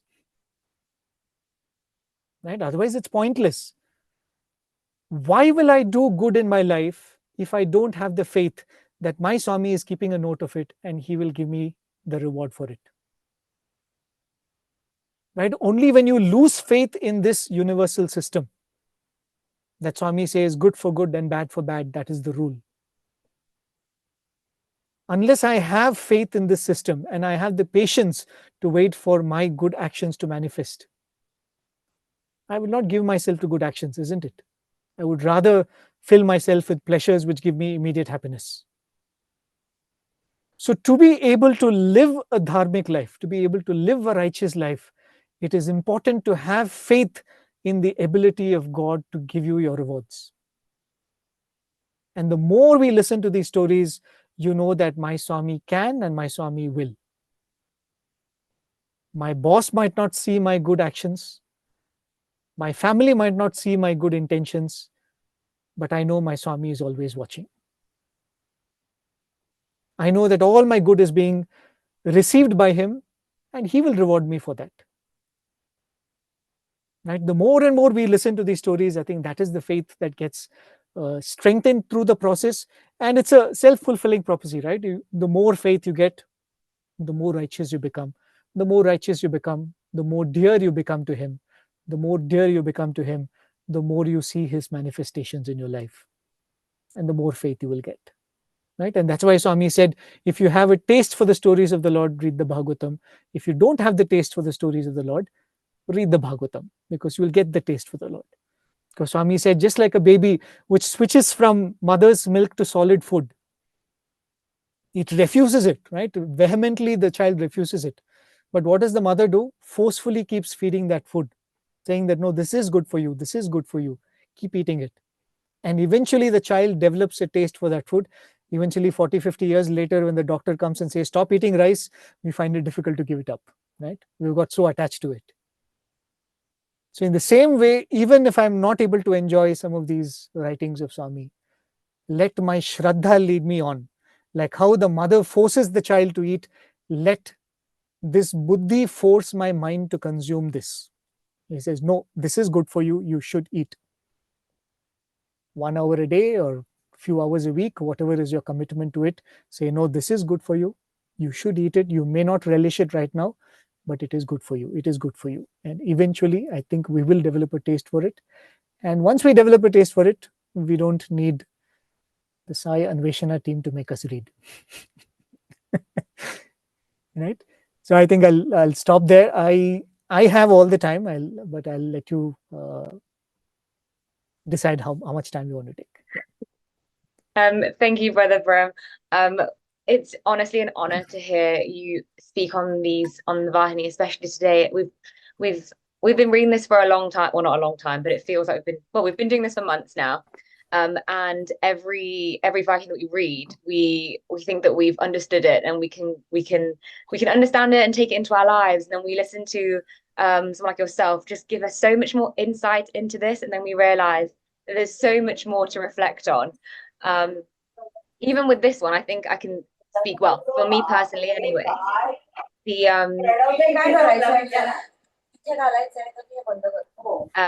even for me, the Vahini was sort of easier to understand because you think they're stories and you think, oh, I can just understand this pretty quickly compared to like the person that we read. But then even having said that, there's so much more to unpick because they are stories, and it's like we have to uncover even more whilst reading it. So to say that we just need to have that faith while reading it is really reassuring. Having said that, we've got a lot of questions about that faith aspect. So I'm going to go straight into it because there's two sets of questions, some that are more technical, specifically about the Bhagavatam, and some that are more spiritually orientated. So we'll start off with the specific ones on the Bhagavatam. The first question is that Parikshit recognized that Krishna, he recognized Krishna before birth. So what does this say about divine memory? What does it say about divine memory? Yeah. See, I think, every experience that Swami gives, right? If I were to make it very general, whenever we listen to about Swamis, devotees and all that, every experience is an indication of a true nature of Swami, right? If a devotee gives you an experience where Swami's omnipresence shines, it means Swami is omnipresent even for you and me. It doesn't mean that Swami is omnipresent only for that devotee, right? In the same way, I think every experience, even the one that Parikshit has, is an experience that can be yours and mine, right? Maybe we all have had a tryst with Swami in the womb, who knows? And maybe we've forgotten it. In fact, there is an Upanishad called the Garbhopanishad, right? Garbhopanishad, Garbha means the womb, where it says that every fetus in the womb has this realization that this life is meant for spiritual sadhana. But at the moment of birth, it forgets it, or that memory has been snatched away from it. But there are a few who are probably spiritually evolved, where shortly thereafter, when they're born, like Adi Shankara, at the age of 8, he decides that he needs to take a guru. Or like Shuka Maharishi, who's born and walks away into the forest. Maybe some who are in that very, very mature state recall this as soon as they're born. But I think all of us have this experience that somewhere we have made this commitment to ourselves that I should not lead a mundane life this time. And maybe that commitment is bringing all of these experiences into our life, being born into a family of devotees, or being born somewhere, being drawn to Swami, or coming into a Swami's organization or a college. I think all of these experiences have been created in our lives for that. Parikshit stands as a person who grabbed every opportunity, I think. Right? He had this beautiful experience of seeing Krishna in the womb. And as a child, they describe very beautifully, he starts looking for Krishna in everything. Right? And in a way, if you see, Swami beautifully describes this thing of a journey of a individual. When you're born, you start by asking this question, Koham, Koham, Koham. Who am I? Who am I? Right? The crying of the child is supposed to be Koham. The answer to this question is eventually supposed to lead me to the answer, Soham. I am He. Right? I and He are one. But unfortunately, when we ask Koham, somebody comes and says, "You are my son." Somebody comes and says, "You are my grandson." Somebody comes and says, "Oh, you are, you're an Indian, you're a Malayali, you're a Tamilian, you're a Telugu," and we accept it, and we build all our ego based on all of these answers that are given, which are all false answers, and then we lose this question of, or this quest of Koham, and we go away. Right? I think, and whatever good karmas that we've done in the past, and Swami's grace, Swami brings back reminders in our life repeatedly. But I think the one who seizes the moment moves forward. I think Parikshit is an example of that. And most of the stories in the Bhagavatam are stories of people who catch a moment and say that, okay, this is the moment I have to hold on to. Right? Even if you read the Ramayana, it's filled with characters like that. When a very momentous thing happens, they say, no, this is it. Right? I should not let go of this. And I think something is staring at each one of us. We have found Swami. Let us seize this opportunity, seize this moment. Beautiful. Yeah. I think that we often forget it. And I think that what you've said before about reading that gives us that reminder that we have a lot to remember. Because there are a few people. I mean, the next question actually sort of not goes against what you just said, but it follows on from that in the fact that the divine, how does divine grace manifest in transforming the most stubborn hearts, though? Because there are some people who don't, and for example, with Duryodhana, it was not possible. So how does it work in that situation, or is it possible for everybody? I'm sure it is possible for everybody, right? I don't think we can ever say that someone is excluded from it. I feel it is possible for everybody, but I remember this conversation between Swami and a student in Kodaikanal, right? And when Swami said, anybody has any questions? And one of the students asked this question of, Swami, we are here right now in your presence and we are enjoying your company. You're telling us these beautiful things and we are transforming our lives. What about all those people outside there who don't know about you? Right? And Swami's answer was, why are you bothered about them? Fair enough. He says, you are right now in front of me. Yeah. You are your project. Right? Don't ask about others. And to that question, if you're asking it from the personal point of view, I have a stubborn heart. Can Swami transform my heart? The answer is yes. Yes, he can. Most certainly he can. Case in point, examples, all of us. Right? Any number of us sitting here at Prashanti Nilayam are all examples of that. I'm not claiming that we are transformed, but we are certainly better off than what we were. And I always say that, if not for Swami, where would have been? Right? So definitely any heart can be transformed. Swami's love has that power. But at the same time, I think Swami wants a little bit of commitment from our side. One of the beautiful explanations that Swami gave, right? This was told to me by one of my teachers. I don't know exactly how Swami explained it. Swami said, I will never force you to surrender to me.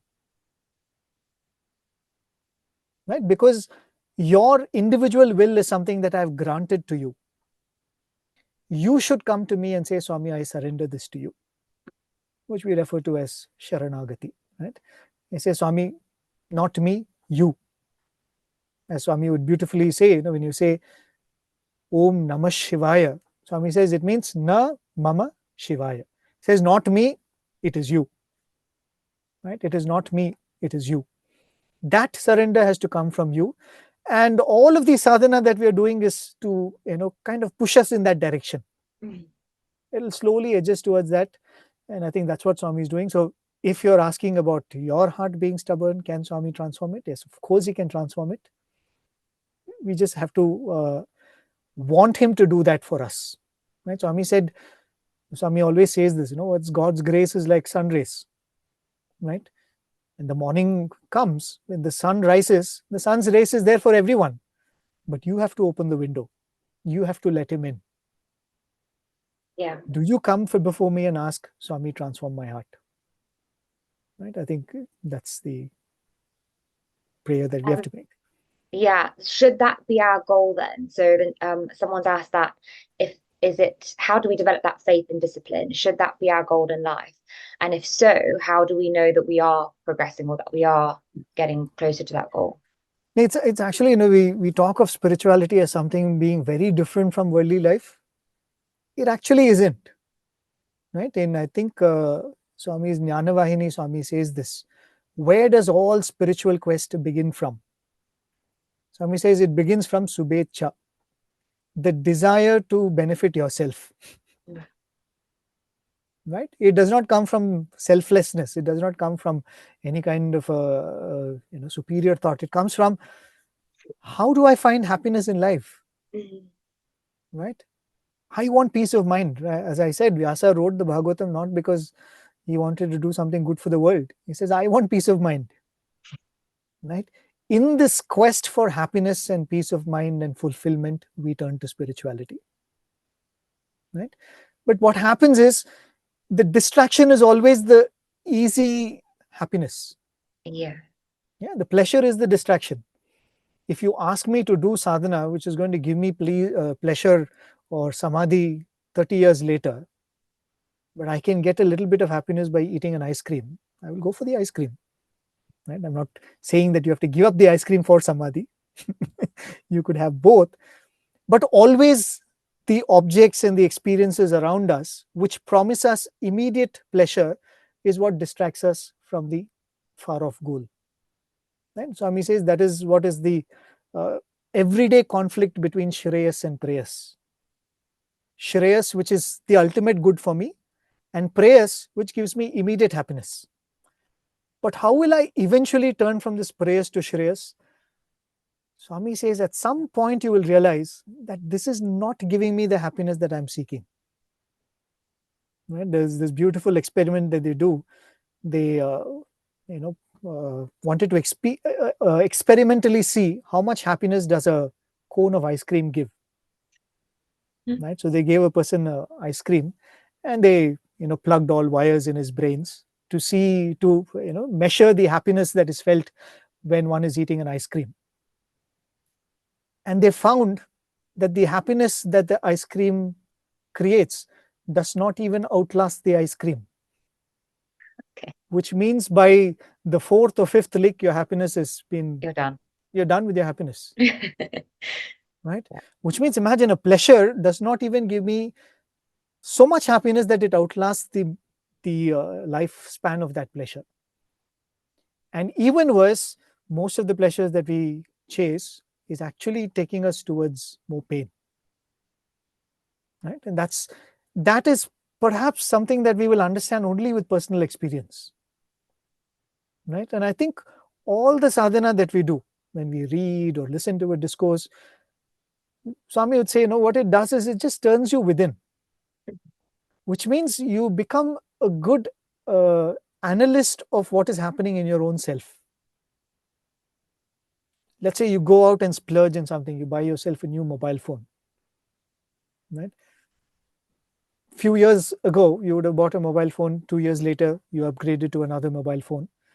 Once you start turning yourself and tuning yourself to spiritual thoughts, you will buy a mobile phone and you will say that, okay, let me see how long my happiness lasts.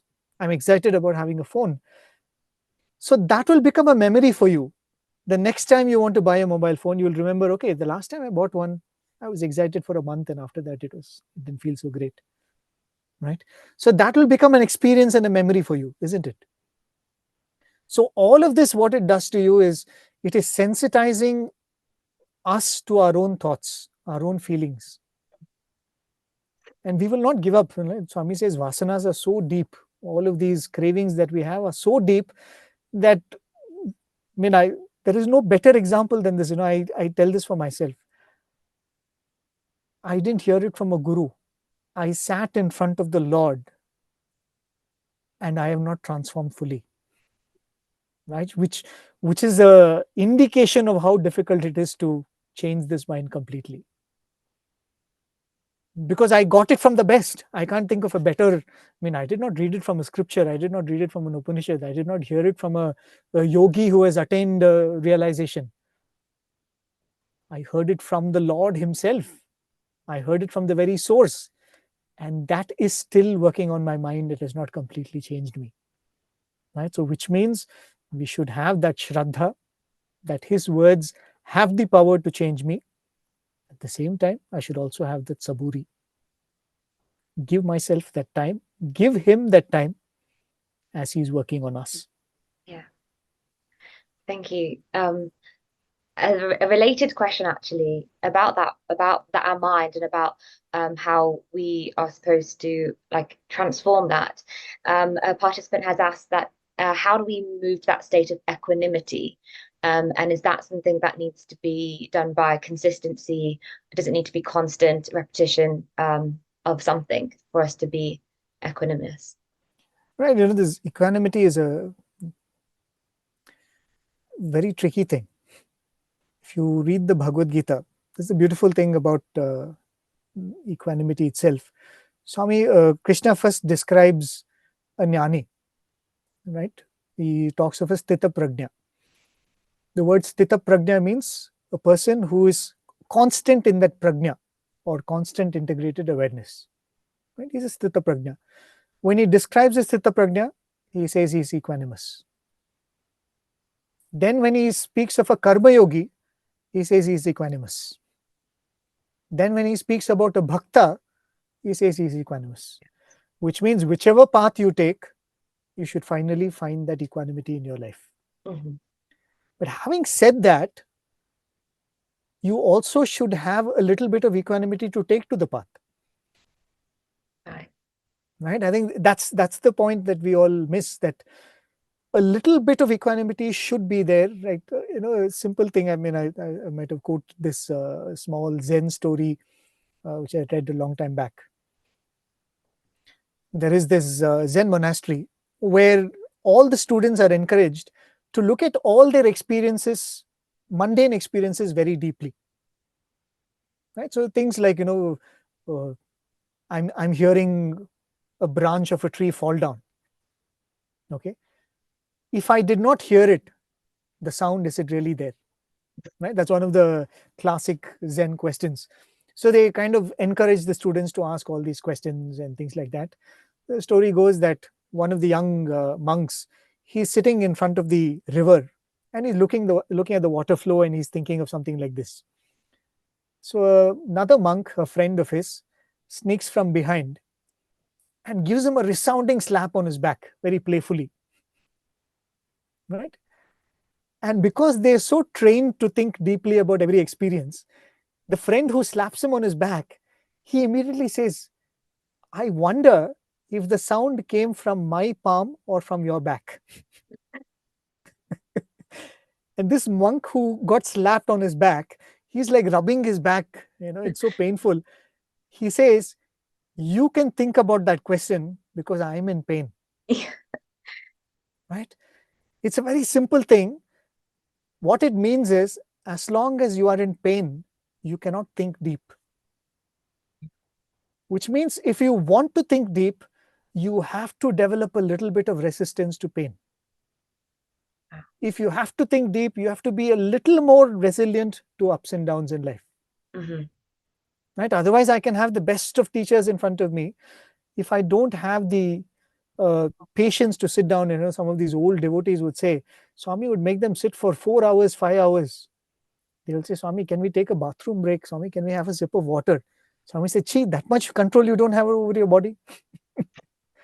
Right? Because Swami was saying that you should be able to put up with a little bit of discomfort in your body. Right? And that's why Swami did, everything that Swami has done in the ashram, in the hostels of his institutions is for that you have to learn to put up with a little bit of up and down in your life.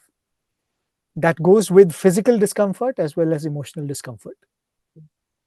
And when you do that, then you start giving yourself a little bit of time, right? Some of these experiences, even the experience of grace, you will have to give it some time for it to manifest.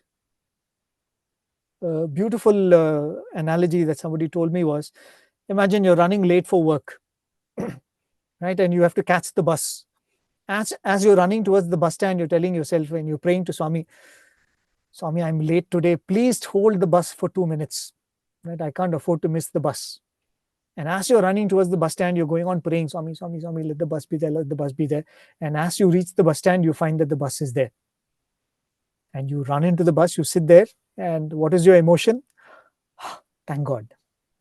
Right? You say, thank God, Swami, I've caught the bus. Imagine you reach the bus stand and you find that the bus has left.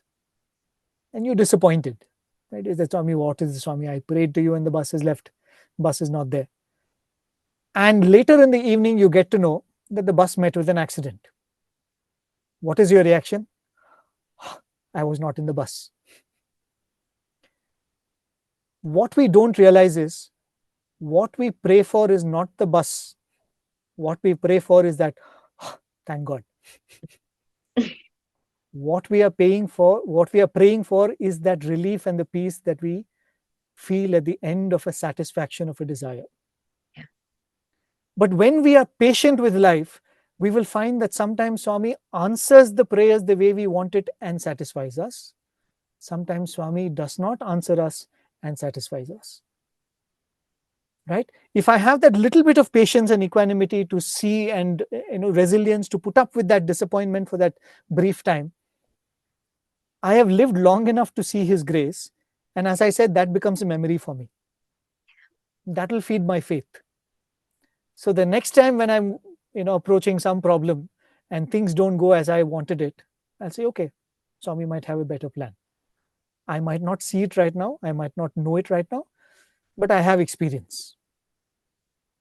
Right? So that's why this equanimity is a very tricky thing. Equanimity is the final thing that you're going to reach. But at the same time, it's the initial investment as well. Right? A little bit of it. And Swami says that, again, Swami doesn't speak of it as spirituality is out of syllabus. No, it's not like that. He says, Parthi right now is extremely hot.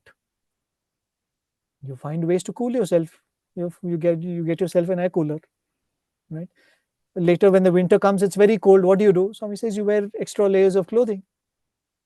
Right? When you face something that you cannot control, you find your own ways of making peace with it. Same it is with life. Right? That's all it is. When you say equanimity, that's all it is. You're saying that, yes, Swami, I couldn't control this. It's happened this way. Fine. Let's find ways to make peace with it. Right?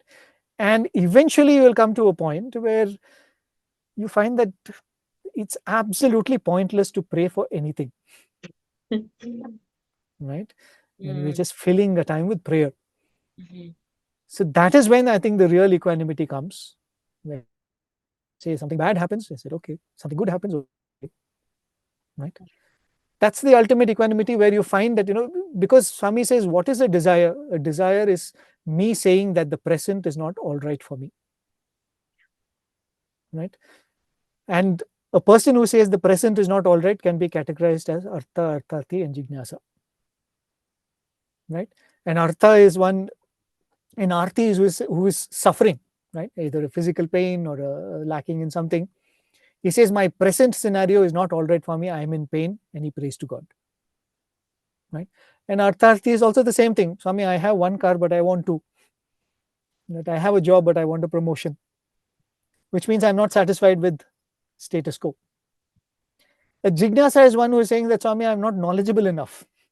I don't understand things. I want more clarity in my thought. Again, I'm not happy with what I am. A jnani is one who is happy with the present, who says there's nothing to be changed. The present is perfect. And when you realize that the present is perfect, as perfect can be, you're in perfect equanimity. Right? So that is the ultimate goal, but the investment is also a little bit of equanimity.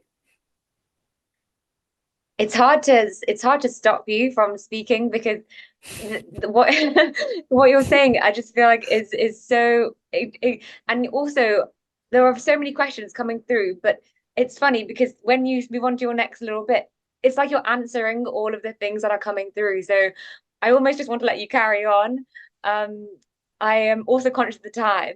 So I think there's one more question that I'll ask, which honestly, it's been so, people have also been saying how beautifully simple you're making this explanation, which is very helpful for them. So honestly incredible. But the last question we'll finally end on is something that you said earlier, actually.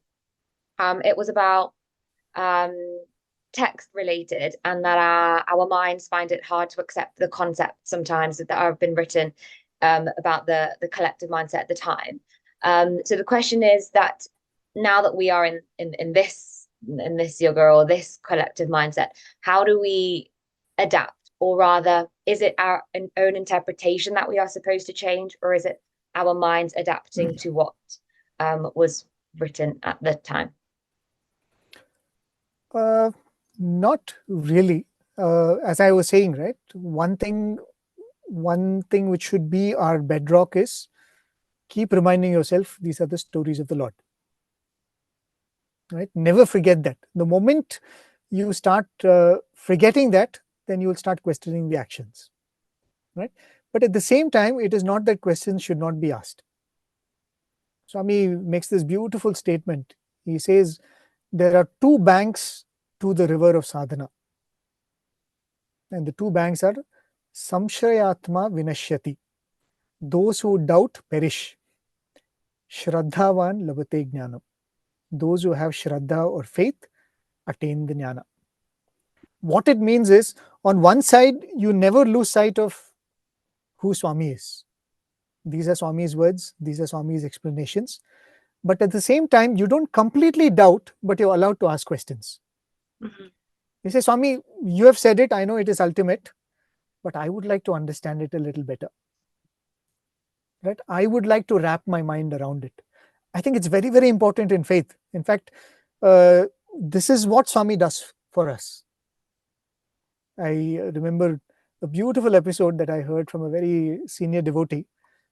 Of course, the way he narrated it was different, but this is what I learned from that small episode. It was in the 60s, when a lot of these American youngsters would come and settle themselves in Parthi and Vrindavan, the time of the hippies, right? The 60s and 70s. So a lot of them would come and settle, and Swami indulged them, and Swami encouraged them to a certain extent, gave them good advice, and sometimes sent them back to normal lives. And many of them continue to be devotees of Swami. So there was this one devotee who had an extremely high metabolism. So he said he was so hungry that he would get so hungry that he had to eat every 2 hours. Right? And he had this problem. And because of that, he was always scared of Swami calling him for an interview in the morning, at the morning or evening session, one of the sessions.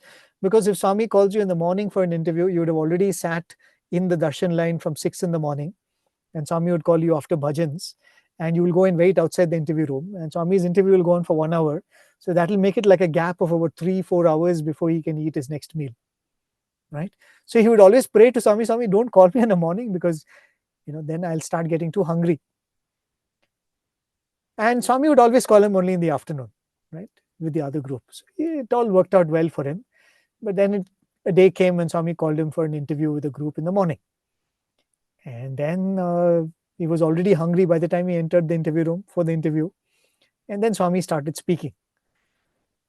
About 15 minutes into Swami's discourse, this person could not pay attention to even a single word. Right? Because he said he was so hungry, he could not, it's a physical thing. It was not anything that he was doing wrong. He said that he was only thinking of food, and his the stomach was rumbling. And he said, I started saying, Swami, please, can you wind up quickly? Right? I'm really hungry. I'm not able to pay attention. And when this was going on in his mind, he says that suddenly Swami looked at him, gave him a very sharp stare. And Swami waved his hand and materialized some sweets, which Swami would usually do at the end of the interview. Right? Swami would give prasadam at the end of the interview. But in the middle of a discourse, suddenly Swami waves his hand, materializes the sweet, and gives it to everybody in the interview room, right? Not only to this person. Finally, Swami comes to this man and puts it in his hand, and he says, eat and pay attention. Right? Swami says, eat and pay attention. The prasadam was meant so that you pay attention. Yeah. Right? When I listen to this episode, what I think is, there is a part of us which wants to surrender. but then we also have the rational mind. Yeah. Right? We also have the reasoning mind, and the reasoning mind is what has brought us till here, which has helped us choose good from bad, right from wrong. Right? It is this mind that has helped us. The discrimination has brought us to this point where we are saying that let me change my life, let me do what is right. Right? So in this surrender to Swami, we have to take this mind along. And every experience that Swami gives, every insight that Swami gives, sometimes when you read something and you will say that I've not understood this for so long and this makes sense. Right? Or you're listening to a talk, or you're listening to a satsang, or you're reading a completely different book and it says, this makes sense. Right? And that will help you pay attention to what Swami has said elsewhere. True. So it is important that you will come across text which you will not be able to understand.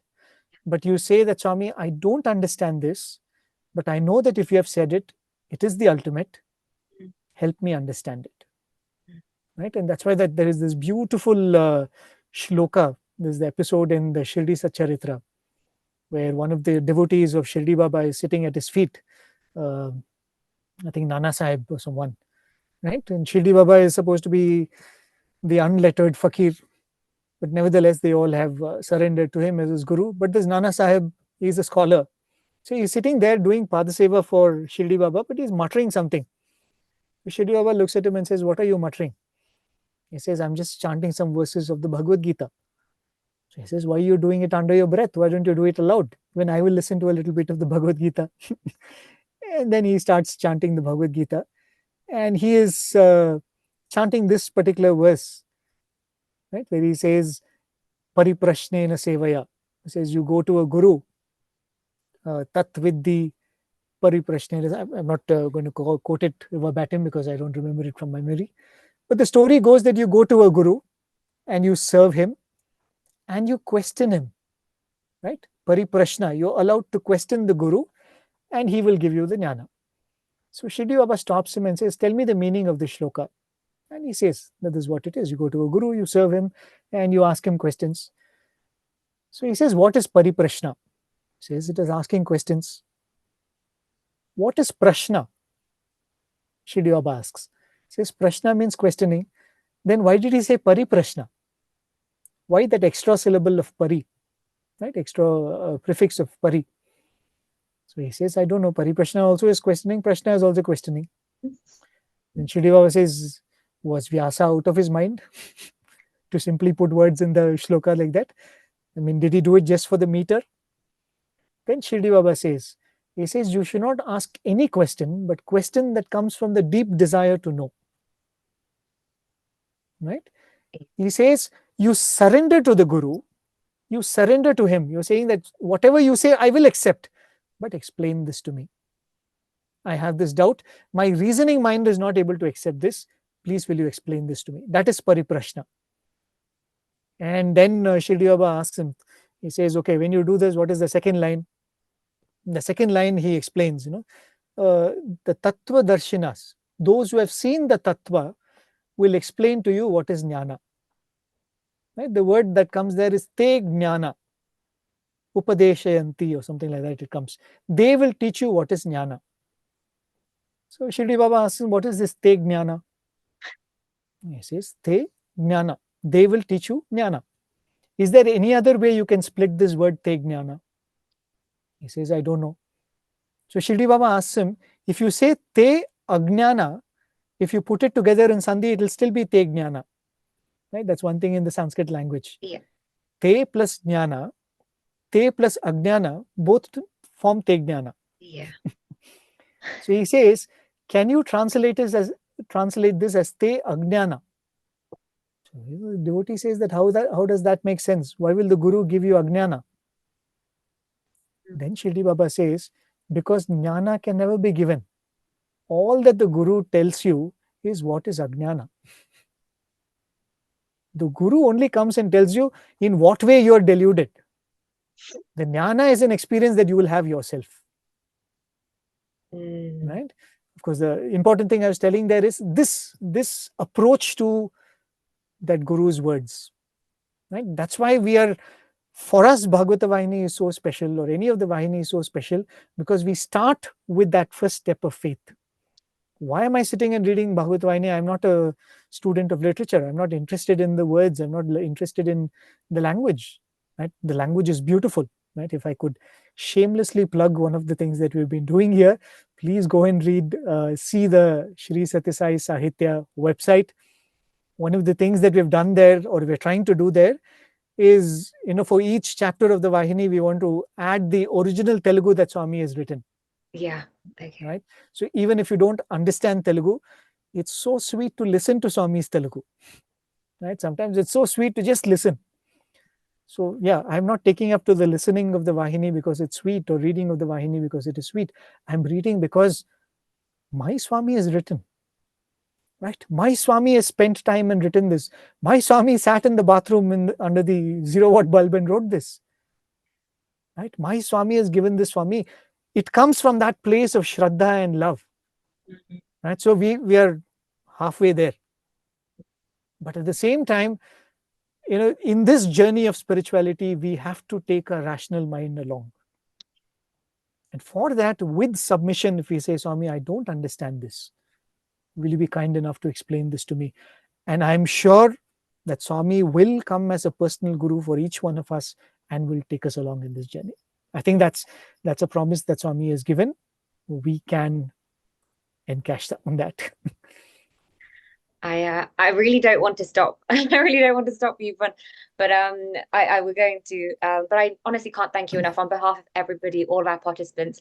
We have so many questions, but I mean, you've come here today being, I'm sure, an answer to so many of those queries, to so many of those things that people have taken on this journey and want to delve into this more. And on behalf of everybody, I really want to say how grateful we are.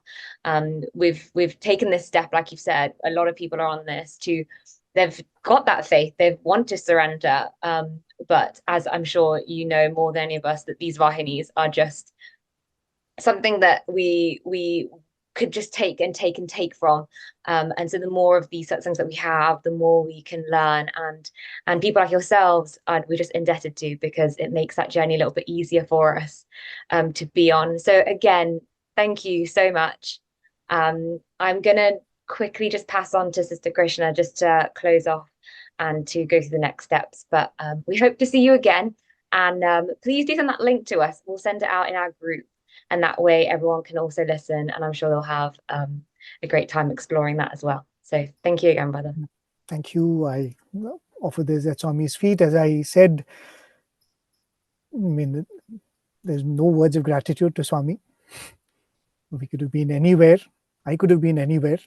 But he has given this opportunity, and I'm extremely grateful to all of you, because as we always say, Shuka could not have found the fulfillment of narrating the Bhagavatam if there was no Parikshit. Right? This is not to say that I am Shuka. This is to say that all of you, like Parikshit, have come here. That is for sure. And I'm also part of you, though I've been on the speaking end of the things. I think we all are on the receiving end, and Swami's shower. I'm very, very grateful to all of you. My hearty congratulations to all of you. Even this very thought that we want to go and read the Vahinis, we want to give Swami our time, we want to give Swami this commitment, is itself something that will draw Swami's grace on each one of us. I'm absolutely sure of that. Thank you for this opportunity.